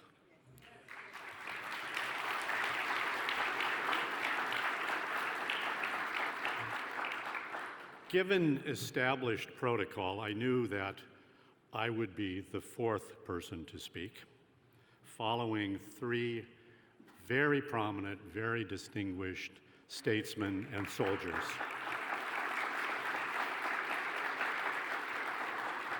All three, I believe, to be American heroes. And given the amazing accomplishments and the amazing experiences of Secretary Pompeo, General Clark, and General Jones, I knew that there would be very little left for me to say, because individually and collectively they would have said everything I would have hoped to say, and say it much more eloquently. So what I'll do is pose 3 questions for you. Questions that I believe need to be addressed if our goal of a free Iran is to be achieved. The first is why, after 45 years, we're still talking about a regime that's built on repression at home and terrorism abroad. Put another way, how has this malign regime managed to avoid its inevitable fate of being, in the words of President Ronald Reagan, consigned to the ash heap of history? The short answer, I believe, is twofold. First, the regime is willing to use whatever means necessary to hold on to power. Its oppression, its pervasive corruption know no bounds. In the 1980s, it conducted mass executions of tens of thousands of opponents, especially focused on the principal domestic threat, both then and now, the MEK. The murder spree has continued until today. In the past few years, the regime has killed thousands more in the streets across Iran. Thousands and thousands more have been imprisoned, and millions have been denied their basic human and civil rights. I know these are not just numbers or statistics.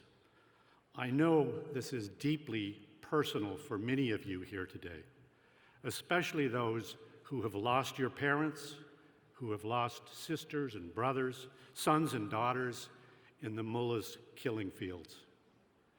Your determination to right what is a historic wrong is truly inspiring for me. While the regime has become adept at applying a mix of modern technology with medieval brutality, the people still rise up.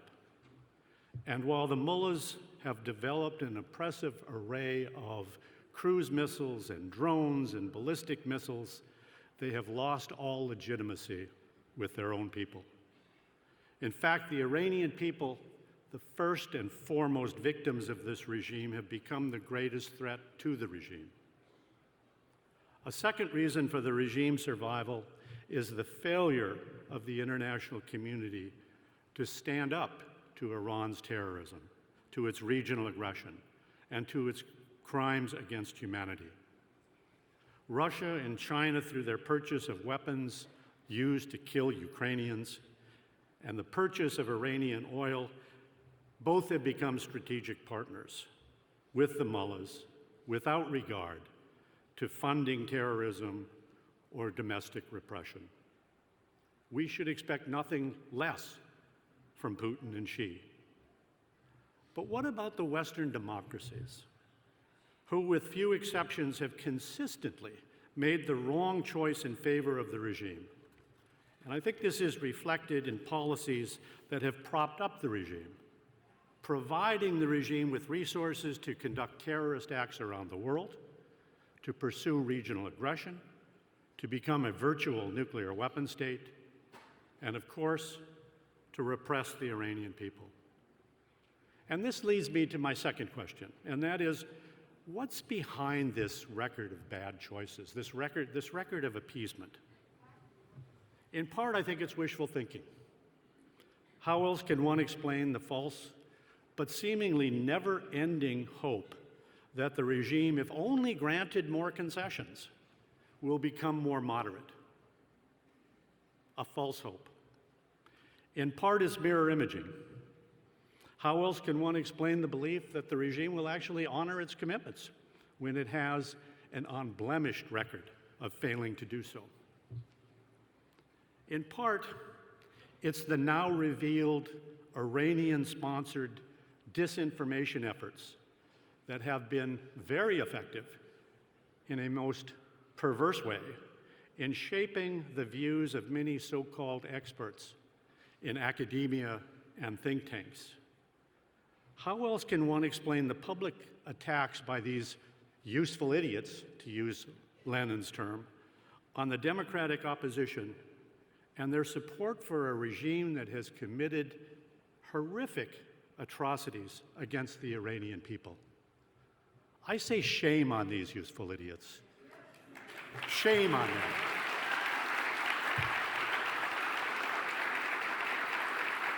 Their effort to turn the world upside down will not succeed.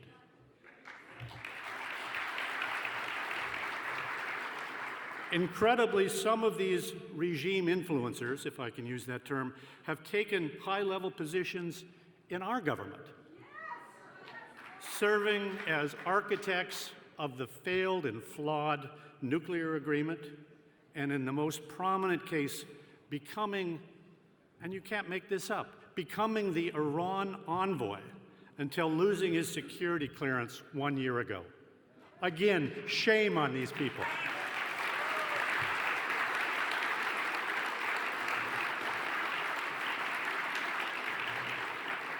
But most of all, the foundation of appeasement is the failure of leadership and the resulting bad choices concerning national security interests and a willingness to betray the moral imperative of defending human rights.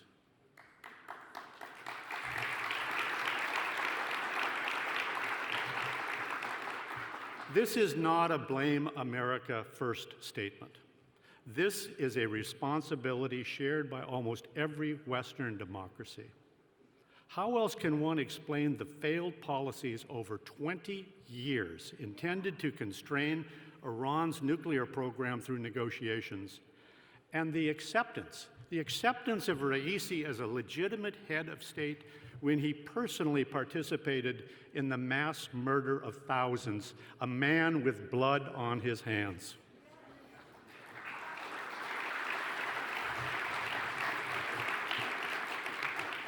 How else can one explain the decision to relax sanctions with the sale of Iranian oil, an act that since 2021 has netted the regime over $90 billion that was spent not for the betterment of the Iranian people, but to support Hamas and other proxies, to build more drones and missiles, and to recruit and pay assassins to kill opponents of the regime in Spain, here in the United States, and in other countries.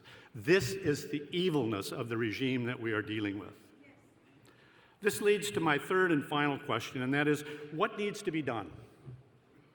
Drawing on my involvement with the Democratic opposition for more than a decade, I believe we need to act now and act decisively. There has never been more urgency. At most, Iran is 1 or 2 months away from having a nuclear weapon, awaiting only a political decision to go forward. When it decides to do so, it will be a game changer with potentially catastrophic consequences. How that game will turn out is anyone's guess, but it is certain that the world will be a much more dangerous place. And we need to stop Iran now from killing more of our soldiers and our citizens in the region and at home through proxies and by Iranian agents. Striking empty warehouses in retaliation only signals weakness and encourages more deadly assaults on Americans. There will be no better time. We need to reject the proposition, a popular one at the State Department when I was there, that while we may agree with you 100%, now is not the time. Well, ladies and gentlemen, now is the time.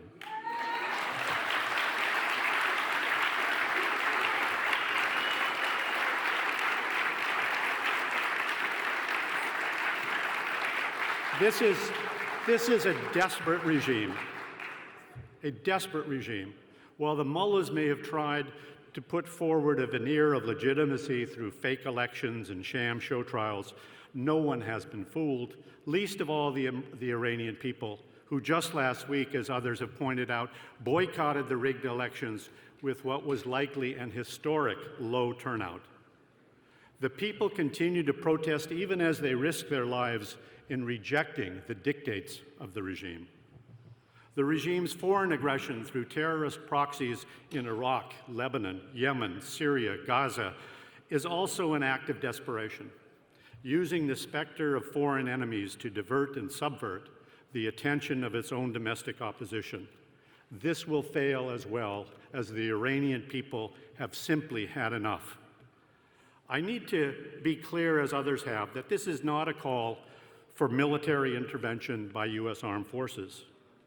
But we can no longer postpone taking deliberate and decisive steps to pressure the regime with real and effective sanctions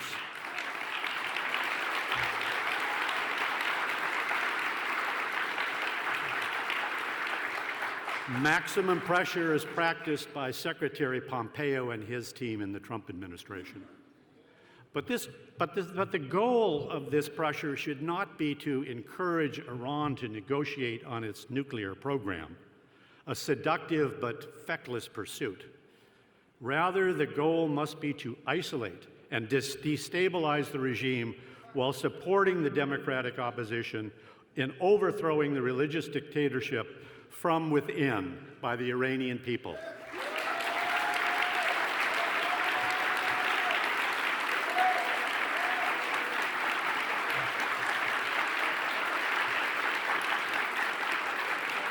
Our policy should also be to support the resistance, those brave men and women who continue to make the ultimate sacrifice for a democratic, secular, and non-nuclear Iran.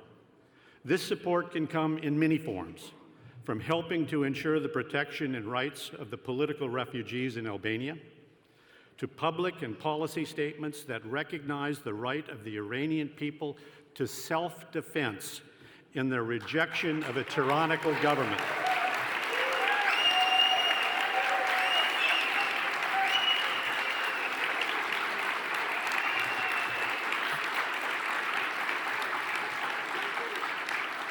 This is a regime that denies its own citizens, and I'll quote Jefferson as well, the unalienable rights of life, liberty, and the pursuit of happiness.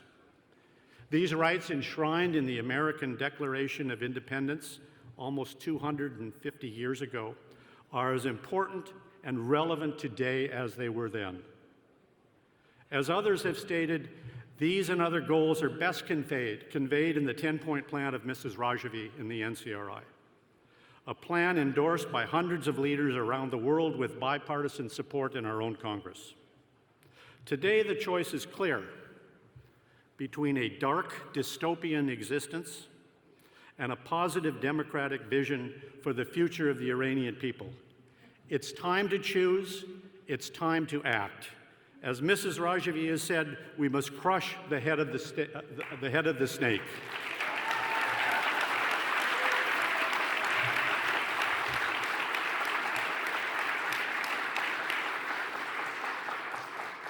In a few days, we'll celebrate Nowruz, a celebration of renewal and rebirth.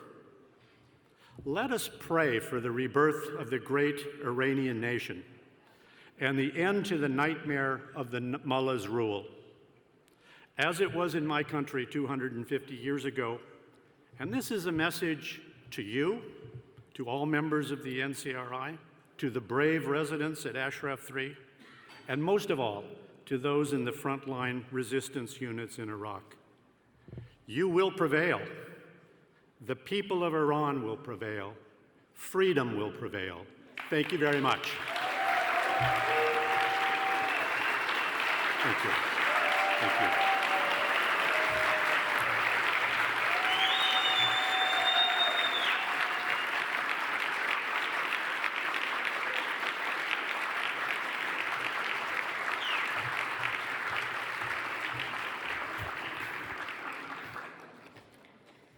We are now privileged to present a video clip shedding light on the remarkable role of women in the ongoing struggle in Iran. This footage captures the resilience, strength, and vital contributions of women who have played a pivotal role in the fight for justice and freedom. Let us now delve into this powerful visual narrative that highlights the inspiring stories of women, including the political prisoners in the forefront of the Iranian movement for change. Iranian women's movement in contemporary history. Under the Shah's dictatorship, women were executed in the struggle against it. Marzia Skouyi, Fatemeh Amini, Mehnoush Ebrahimi, Behjat Tiftakchi, Shirin Moazzed. Women in the struggle against Khomeini. From the onset, Khomeini waged war on women with the infamous slogan of either the veil or a beating on the head. But Iranian women also fought back with their massive demonstration, while the PMI women and girls were at the forefront defending the protesters on that day. In 1979 in Shiraz, Nasrin Rostami, a young PMI supporter, died after being shot by Revolutionary Guards.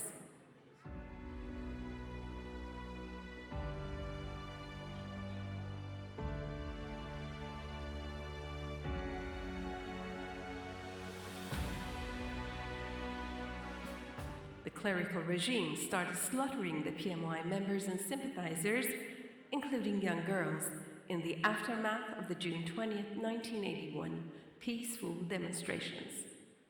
Even teenage girls who had refused to give their names to the Revolutionary Guards were executed without establishing their identities.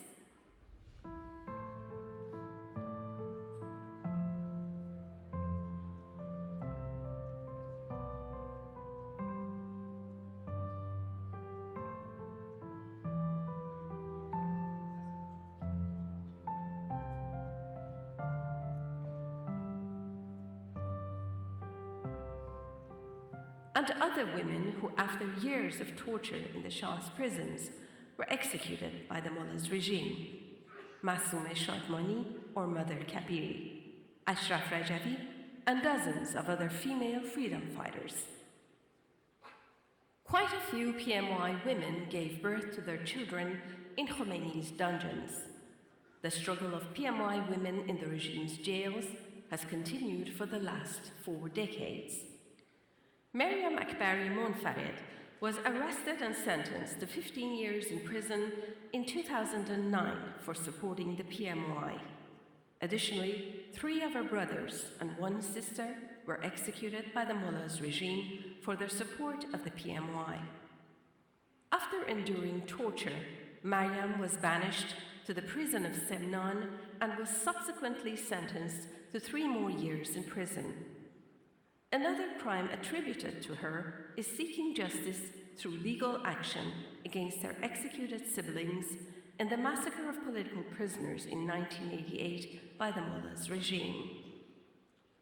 Maryam Akbari Monfared wrote in a letter, "We are seeking justice and insisting on justice in the hope that no more families would have to mourn their children.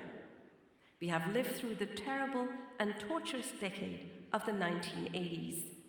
That's why we are thinking of and seeking justice so that the future generations of Iran would not have such a terrible experience." In another letter, Maryam Akbari Monfared wrote, "The 1988 massacre is ongoing.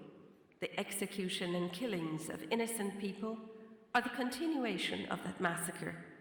The killing of protesters in 2009, 2017, and 2019 is the continuation of the 1988 massacre. Persisting on the call for justice for the victims of the 1988 massacre is identical to the struggle for freedom." The Mullah's judiciary arrested Masoumeh Yavari in Golpaygan, Isfahan, on the 12th of December 2023 on charges of membership in the PMI. They sentenced her to 13 years of imprisonment. Marzia Farsi, 56 years old, a mother of 2 children, and the sister of a slain PMI member, Hassan Farsi, has been sentenced to 15 years in prison. Forough Taghipour, 29 years old, was sentenced to 15 years in prison. She was arrested in February 2020 for her ties to the PMI. She was released in February 2023 after 3 years of imprisonment, but was re-arrested on the 23rd of August 2023 in Tehran. Nasim Gholami was arrested in September 2023 for supporting the PMY. She has been accused of baghi, or armed insurgency, a charge that is punishable with execution, amputation of limbs, or long prison sentences.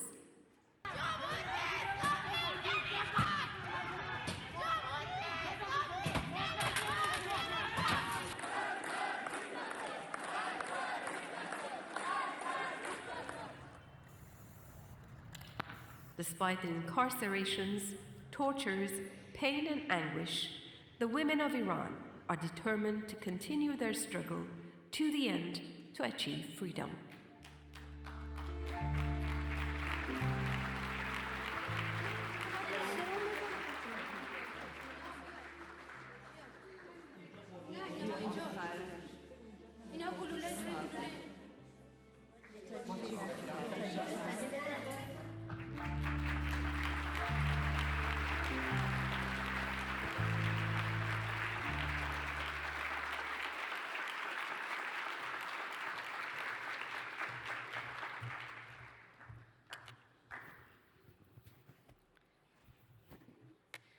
It is with great pleasure and honor that we welcome a distinguished delegation of Iranian American women amongst us today.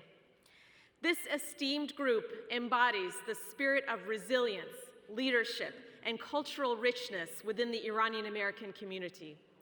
Today, we have the unique opportunity to hear from and engage with these accomplished individuals as they share their perspectives, experiences, and insights. Please join me in extending a warm welcome to our esteemed delegation of Iranian American women. Sima Yazdani, Senior Manager, Data Analytics and AI Solutions, Cisco Systems. Dr. Azadeh Sami, a pediatric physician. Dr. Ashraf Zadshir, Director of Medical Education and Family Medicine Residency Program at EMC. Dr. Nilufar Ehsani, obstetrician and gynecologist.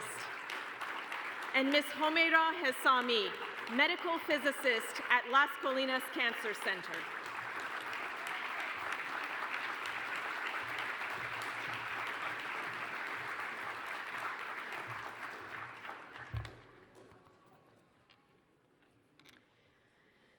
Dear friends, distinguished guests, and leaders of Iranian American communities from across 41 states. I'd like to share a story of a young girl who, in the 1970s, as a 19-year-old college sophomore, dared to dream. Inspired by the writings of Samad Behrangi, a social justice activist in Iran, she founded a book club to foster intellectual exchange among her peers. It was swiftly extinguished because of the Shah's oppressive policies. This young woman later became a teacher, only to find her classrooms shadowed by the Shah's intelligence agency, Savak. They monitored the university's pulse and dissent anywhere, and ready to quell at any cost. She, like hundreds of others at the time, was arrested for her social justice activities. This young woman was my mother. I was born after the 1979 revolution here in the US. But I can tell you, the fall of the Shah's regime was a watershed moment in Iran's history, signifying not just a political upheaval, but a societal transformation propelled by women's unprecedented involvement in street demonstrations. This era unveiled a collective yearning for progress, with women emerging as pivotal figures in the struggle for change, only to become the primary targets under the misogynist regime of the mullahs. Today, I stand before you as a mother, a physician, and a human rights activist to tell you that the echoes of past injustices continue to resonate.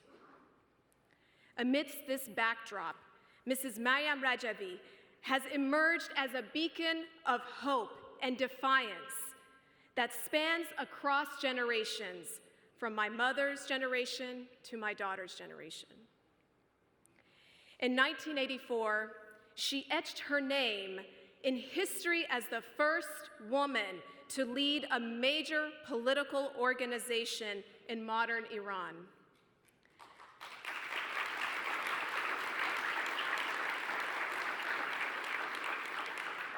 Her 10-point plan articulates a vision for a nation built on the pillars of gender equality, human rights, and secular governance of a republic, directly addressing the grievances of women who have borne the brunt of Islamic fundamentalism's cruelty.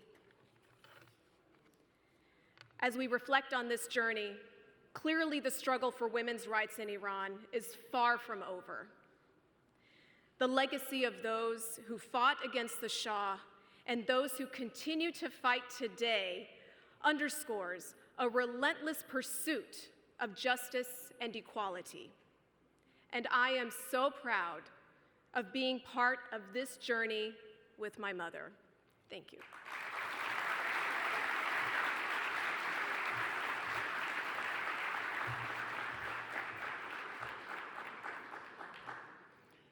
Ladies and gentlemen, yesterday marked the 2024 International Women's Day, and we as women have made incredible strides across the world towards achieving equality. But as we all know, the journey continues. I would like to start first by paying tribute to those who've paved the way with their sacrifices, resilience, and unwavering commitment to the cause of equality, freedom, and justice. And in that spirit of celebration and reflection, I want to draw your attention to the heroic resistance of Iranian women. Despite facing increasingly harsh conditions, the women of Iran have shown remarkable courage and resilience time and again. Their struggle against the oppressive clerical regime has taken many forms, from confronting security forces on university campuses to participating in street protests, from seeking justice for their fallen children to displaying unprecedented bravery, even in the confines of prison. Their actions, especially within the resistance units, underscore their determination to fight for a better future, despite knowing the severe consequences they might face. This year, the story of Armita Geravand moved us profoundly. At just 17 years old, Armita became a symbol of courage, innocence, and the grave injustices women and girls face under this regime. Her tragic encounter with the hijab patrols left her in a coma, and the subsequent efforts of this regime to silence her story remind us of the ongoing violence against women in Iran and the lengths to which this regime will go to suppress their voices. Yet, the regime's attempts to quell dissent has not silenced the Iranian people. Over the last year, more than 3,000 protests have erupted across various sectors, with women playing a leading role in approximately 2,200 of them. This widespread activism underscores the deep-rooted desire for change and the critical role women play in the fight for their own liberation. Furthermore, the participation of women and girls in the resistance units, carrying out 3,000 anti-repression operations across the country, signifies a growing spirit of perseverance and leadership in challenging the regime's suppression. Their actions are a testament to the collective aspiration for a democratic, pluralistic republic where freedom and equality are not just ideals, but realities. Among many stories of courage, the conditions of female prisoners like Massoumeh Senobari stand out prominently. Charged with leading protests in 2022, Masuma faces 7.5 years in prison under harsh conditions, isolated from the world, and deprived of basic human interactions.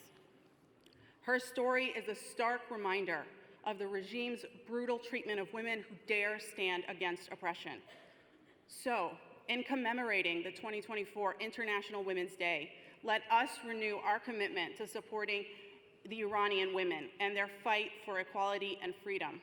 Let us stand in solidarity with them, amplify their voices, and ensure that their sacrifices pave the way to a brighter, more equitable future. Thank you.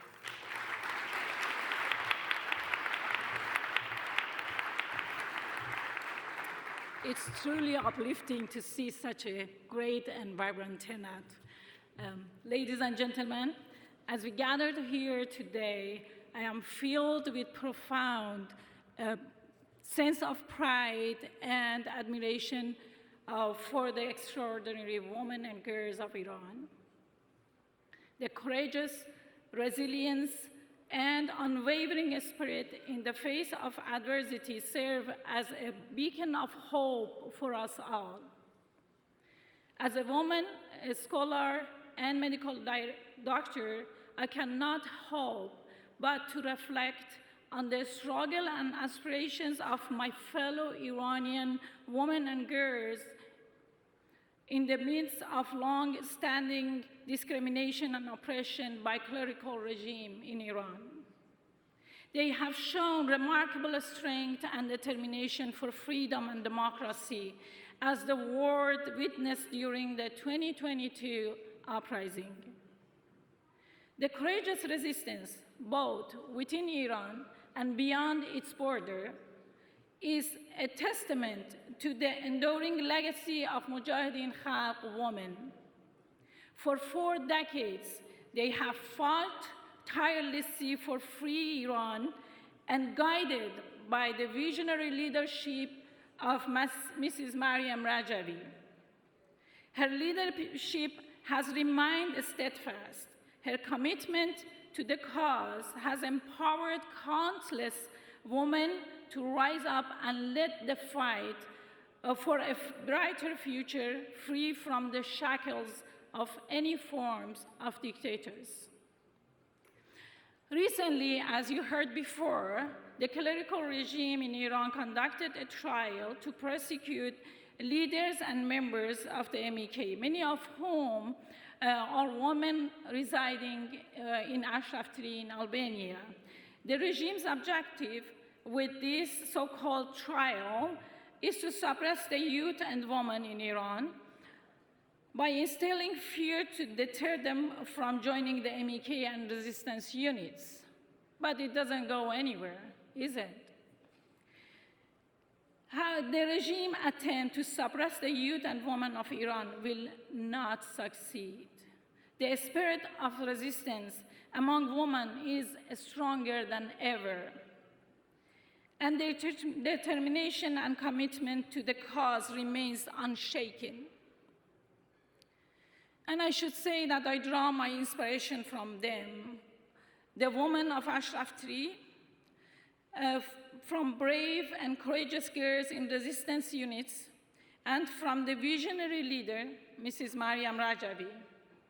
And I am proud to stand with them.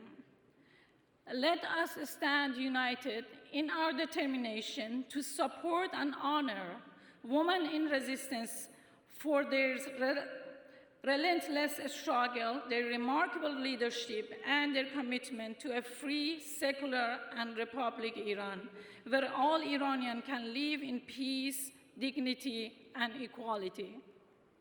Happy Women's Day to everyone.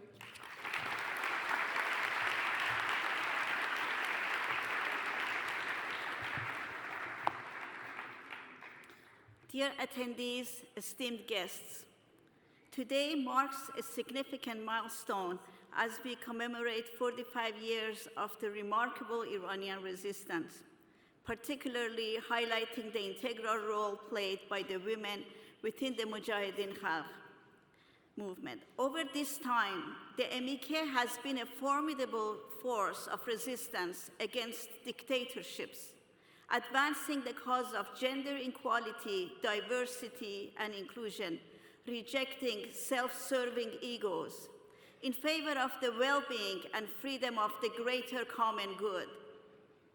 Over the past 45 years, through 3 generations, it has been perfected in practice, methods, measurements, bridging complex cultural, historical, and traditional gaps and barriers toward liberty, democracy, and progress.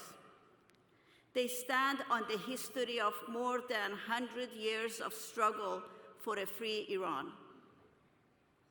Their resilience has become synonymous with the broader fight for human rights and the pursuit of a society founded on the principles of justice and liberty. In confronting gender discrimination, the women of the MEK have been pioneers, dismantling societal norms that sought to marginalize women and girls. They have shattered barriers, proving that equality is not just an aspiration, but an essential reality for a society to flourish. The MEK's commitment to gender equality serves as an inspiration, emphasizing that the empowerment of women is fundamental to the advancement of the entire community. They have assumed pivotal roles in various aspects of the movement, showcasing their ability to lead with vision, resilience, and strategic acumen. These women are not just participants, they are architects of change, steering the course of the resistance toward the brighter future. I can assure they have gotten the science down, which should be studied and researched in university classrooms in the context of women's empowerment. For my part, I salute the women of the MEK for their tireless efforts, sacrifices, and triumphs. Their commitment to freedom, gender equality, and leadership serves as a beacon of hope for Iran. Thank you.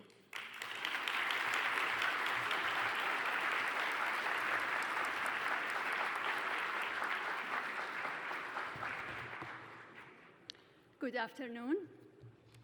Dear guests and my fellow Iranian American community leaders, my activism for democracy began right after the 1979 revolution.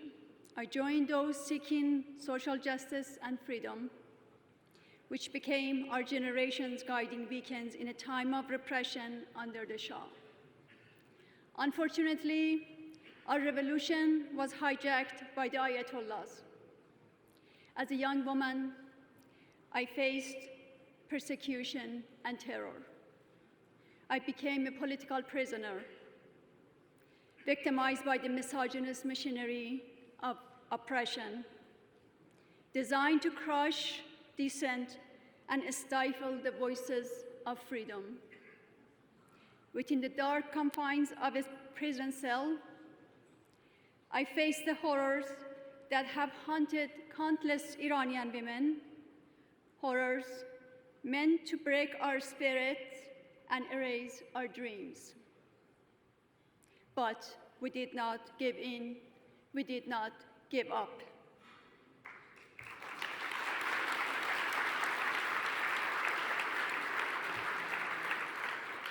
Despite arrest, torture, and executions, our determination to see Iran liberated and our revolution fulfilled remained steadfast. The pursuit of a free Iran epitomized the extraordinary level of dedication exhibited by the MEK women, especially the mothers who gave up their children. Their sacrifice is no different than the sacrifices of Ukrainian mothers or other nations who have fought for freedom and democracy. Despite facing immense pressure, the MEK women have remained resilient, determined, and committed to justice and freedom in the face of oppression. You may ask how. They embraced the power of unity amidst diversity, leveraging their differences in background and upbringing to enhance their collective strength. By working collaboratively rather than in opposition, they have unlocked a synergistic force that amplifies their impact and creativity. That is why they are the shining light for Iran. Today, I stand before you not as a survivor of the horrors of misogynist regime, but as an empowered leader of the Iranian American community in Texas.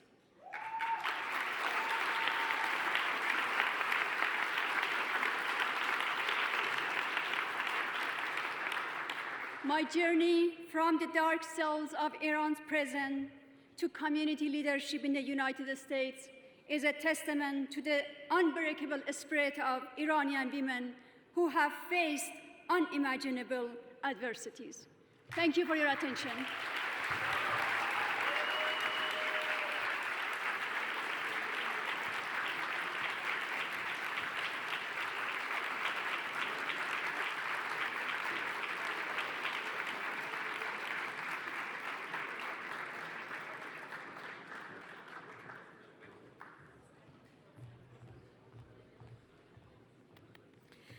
Ladies and gentlemen, I am delighted to introduce a vibrant and dynamic delegation of Iranian American youth joining us today. This group of inspiring individuals represents the future, bringing energy, innovation, and a fresh perspective to our gathering. Their diverse experiences, talents, and aspirations contribute immensely to the rich tapestry of Iranian American community. Today, we have the privilege of hearing from these young leaders as they share their unique insights and visions. Please join me in extending a warm welcome to our distinguished delegation of Iranian American youth. Mr. Sina Saidian, a recent graduate from UC Berkeley. Ms. Mariam Hosseini from San Diego, California. Ms. Michelle Shariat from Atlanta, Georgia. And Mr. Parsa Arya, a sociology major at Texas A&M.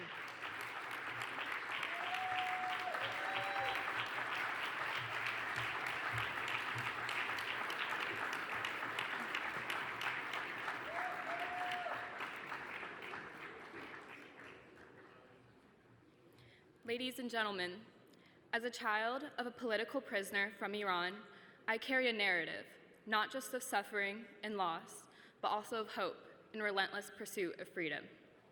My story begins not just with myself, but with my father, a man whose resilience in the face of adversity has been a guiding light in my life. My father faced severe repression in Iran, targeted for his unwavering support for the main opposition group, the MEK. His voice, which echoed the aspirations of many for peace and democracy, was confronted by the regime's repression. My father managed to survive as a political prisoner, leave Iran, and take refuge in the United States. He is now among the leaders of Iranian Americans fighting for a non-nuclear, secular Republic Iran. He is here today, carrying with him the messages and memories of his fellow cellmates. I've come to know the resistance through my father. Today, I want to talk specifically about a brave political prisoner, Mariam Akbar Monfarid. Her story symbolizes the struggle and sacrifice of thousands who are still languishing in prisons across Iran. I stand before you in support of Mariam and her daughters. Today, I stand before you as the voice of daughters of political prisoners, embodying the pain, the resilience, and the undying hope that defines our existence. It is a shared pain that I feel deeply, understanding the agony of those like Mariam's children. The price for freedom in Iran is indeed high, a testament to the nation's ongoing battle against religious tyranny, a tyranny that has weaponized religion against its own people, fostering terror and chaos, not just within its borders, but across the Middle East. Yet, amidst this darkness, there exists a shining hope, a story of resistance that continues to unfold each day in Iran. The resistance is not limited to the men and women on the front lines, but resonates in the hearts of boys and girls, sons and daughters, who, despite the shadows of dictatorship, dream of democracy. It is a movement rooted in the rich history of Iran, one that fought against the tyranny of the Shah and continues to fight until Iran is free. I am proud of my father. I am proud of Iran's freedom fighters, and proud in championing their right to self-determination, self-defense, dignity, and freedom. Thank you.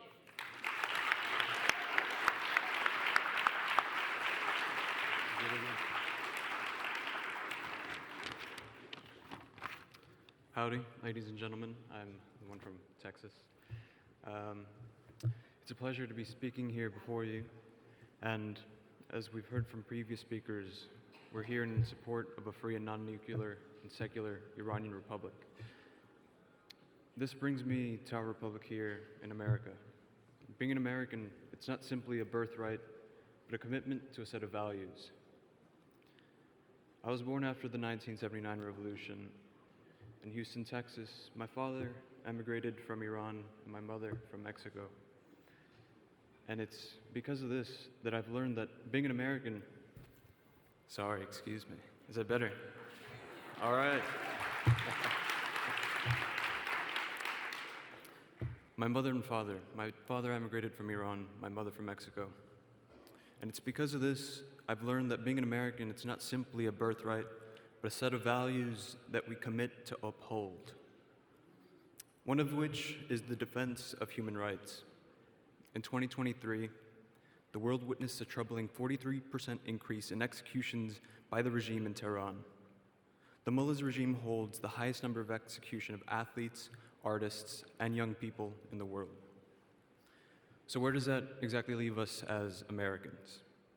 As Dr. Martin Luther King said, injustice anywhere is a threat to justice everywhere. And we've heard these words echoed at rallies before. However, we cannot simply stand by these atrocities, witnessing such violence in Iran committed by a regime that is working to terrorize its own people, terrorizing the Middle East and endangering all of us. It is our duty as Americans to stand in solidarity with the people of Iran and to foster those same values that we cherish so much. The values that stand on the history of the resistance that took place in Valley Forge, marking a major turning point in the American Revolutionary War. When I speak of Valley Forge, I'm reminded of Ashraf III in Albania. I'm speaking of the resistance units in Iran who, like the founding fathers and freedom fighters of our country, selflessly devote themselves to the well-being of their nation in hope of a brighter future. They fight against tyranny, repression, religious persecution, and political violence to establish a democratic republic. Beyond political support, the Iranian people of Ashraf III and the MEK resistance units seek global and moral support, recognition, and amplification on the global stage. They're not asking us to fight their battle. They deserve our acknowledgement of their right to self-defense against the criminal IRGC and the tyrannical regime of the mullahs. We must ensure their struggle and their voices are heard in every corner of the world. And we must ensure America stands with them. Thank you.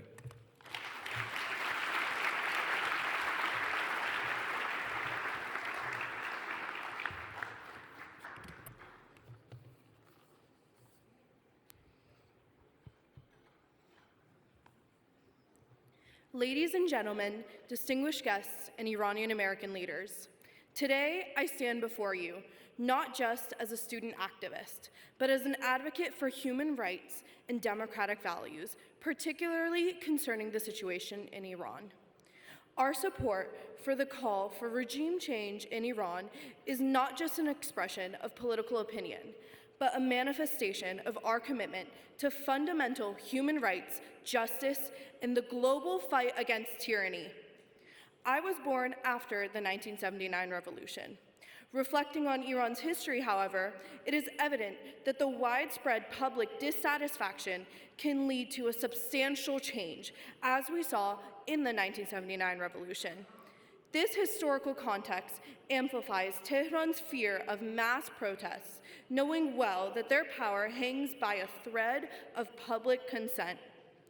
Nationwide protests signify a profound demand for regime change, a clear rejection not just of specific policies, but of the regime in its entirety. This is the existential threat that has compelled Ebrahim Raisi, Khamenei, and the IRGC to resort to draconian methods in a desperate attempt to maintain control. Yet the resilience of the Iranian people shines through the resistance units, many of whom are my age and are young women in Iran. It shines through the mobilization of resistance units across Iran, which represents a significant evolution in the protest movements. These units have been pivotal in organizing and leading protests, ensuring the integrity and uniformity of the protest messages nationwide.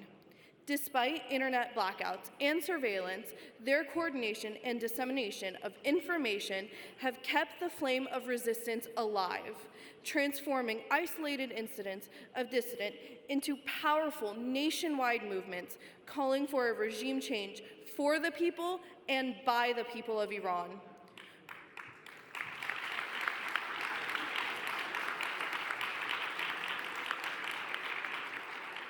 Our solidarity across universities in the United States is much needed for the Iranian people and the MEK resistance units.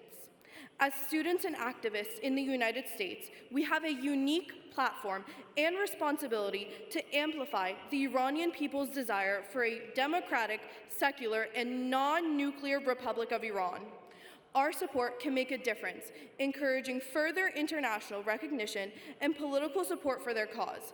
Let us stand together, united in our support for the Iranian resistance units, the people's fight for freedom and democracy.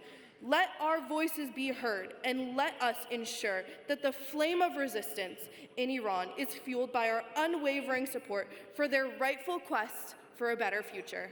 Thank you.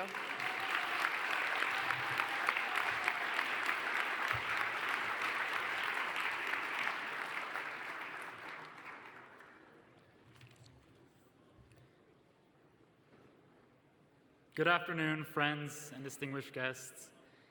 As an Iranian American, I am often asked what the best path forward towards democracy in Iran is. Let me first start by addressing the path that we cannot take. For over 40 years, Western politicians mistakenly believed in a false notion that there was a moderate faction inside the Iranian regime.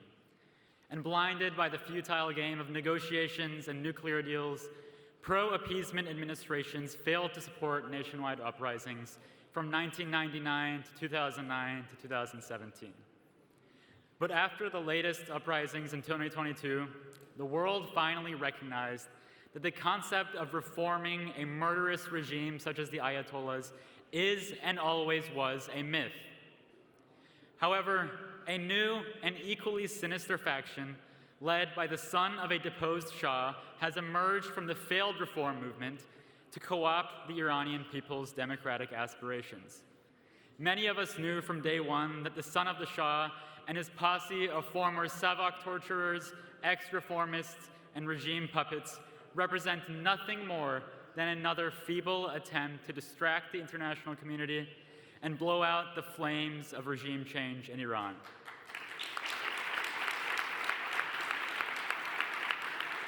Yet make no mistake, young Iranians responded to this charade loudly with chants of "down with the oppressor, be it the Shah or the supreme leader."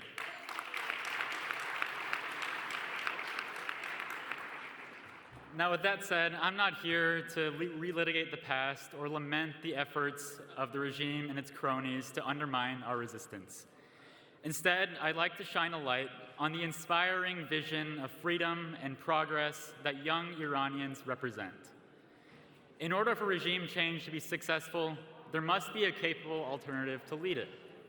And year after year, new generations of young Iranian protesters are continuing the tradition of democratic resistance that was started over 40 years ago by the MEK and the NCRI. The brave young students in the streets today are focused, they are resilient, and they will not back down until the entirety of the regime is dismantled. Millions of Iranians inside and outside the country are inspired by the MEK because of its half-century of resistance against not one, but two separate dictators that have been determined to exterminate them to no avail. Indeed, as Secretary Pompeo remarked earlier, while some were focused on reforming the regime, the NCRI declared as early as 1979 that its mission was to overthrow the regime and establish a democratic republic. This consistency must not be taken for granted.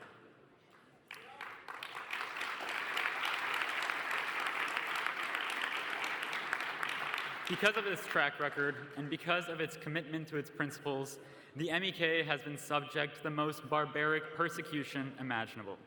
Yet it has remained steadfast in its commitment to its principles, to fight against dictatorship, and four basic principles. You see, neither the Shah's imprisonment and execution of student activists in the 70s, nor Khomeini's 1988 massacre of 30,000 political prisoners managed to weaken the MEK's resolve. As General Jones remarked, every single one of these victims has a son, they have a brother, they have a mother, a cousin, a spouse that is ready to fight and continue that battle for democracy and freedom today. Indeed, the protesters in the streets today are the descendants of this tradition of democracy and fighting for freedom, and that is why individuals can be killed, but the spirit of freedom can never be killed. Now, the key to the Iranian resistance to survival lies in its passion for freedom, which binds together across multiple generations in a common struggle. It is that passion and the knowledge of an established resistance that inspires Iranians as young as 18 years old to pour out into the streets, to risk their lives, to say no to this regime. Today's freedom fighters are inspired to fight because they know they are continuing a decades-long movement that is led by a capable resistance organization that has never taken a single day off. The MEK continues to resonate because its advocacy is not defined by its religion or its ethnicity, a social class, or even a political belief. Instead, its advocacy is defined by basic principles like democratic governance, like gender equality, economic freedom, and the separation of church and state. These are universal values that bind Iranians together across generations and across social backgrounds. In contrast to the barbaric regime of the Shah and of the mullahs, the MEK offers a forward-looking, inspiring vision that is based on secularism and democracy and which respects human rights and, most importantly, empowers its youth because it knows that those are the people who are going to determine the future of the country.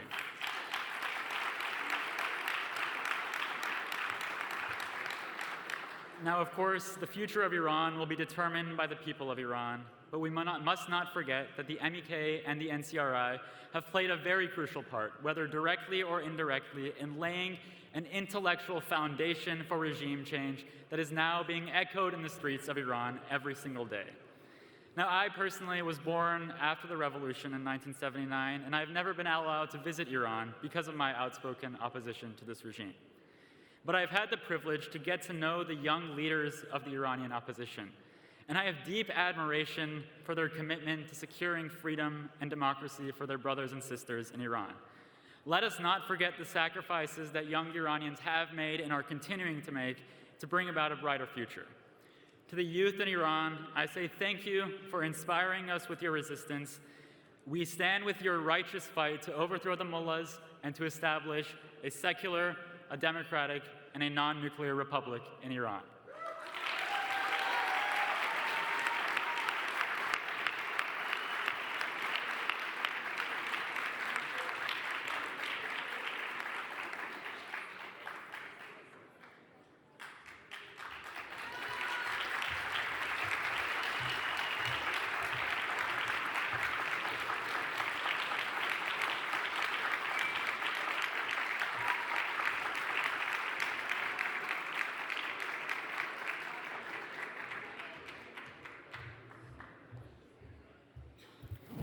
Thank you again, Mr. Sina Saidian, Ms. Mariam Hosseini, Ms. Michelle Shariat, Mr. Parsa Arya, Ms. Miki Mohammadi, Nicole Shariat, Mariam Kamandar, and Milad Hosseini. Please give them another wonderful round of applause.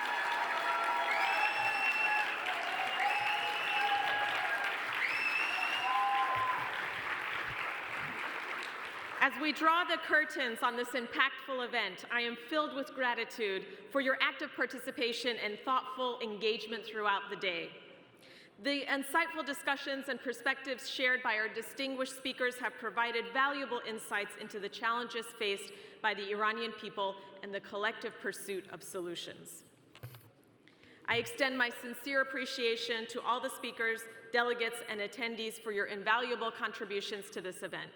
Let us carry the spirit of unity, advocacy, and hope forward as we continue our collective journey towards a free Iran.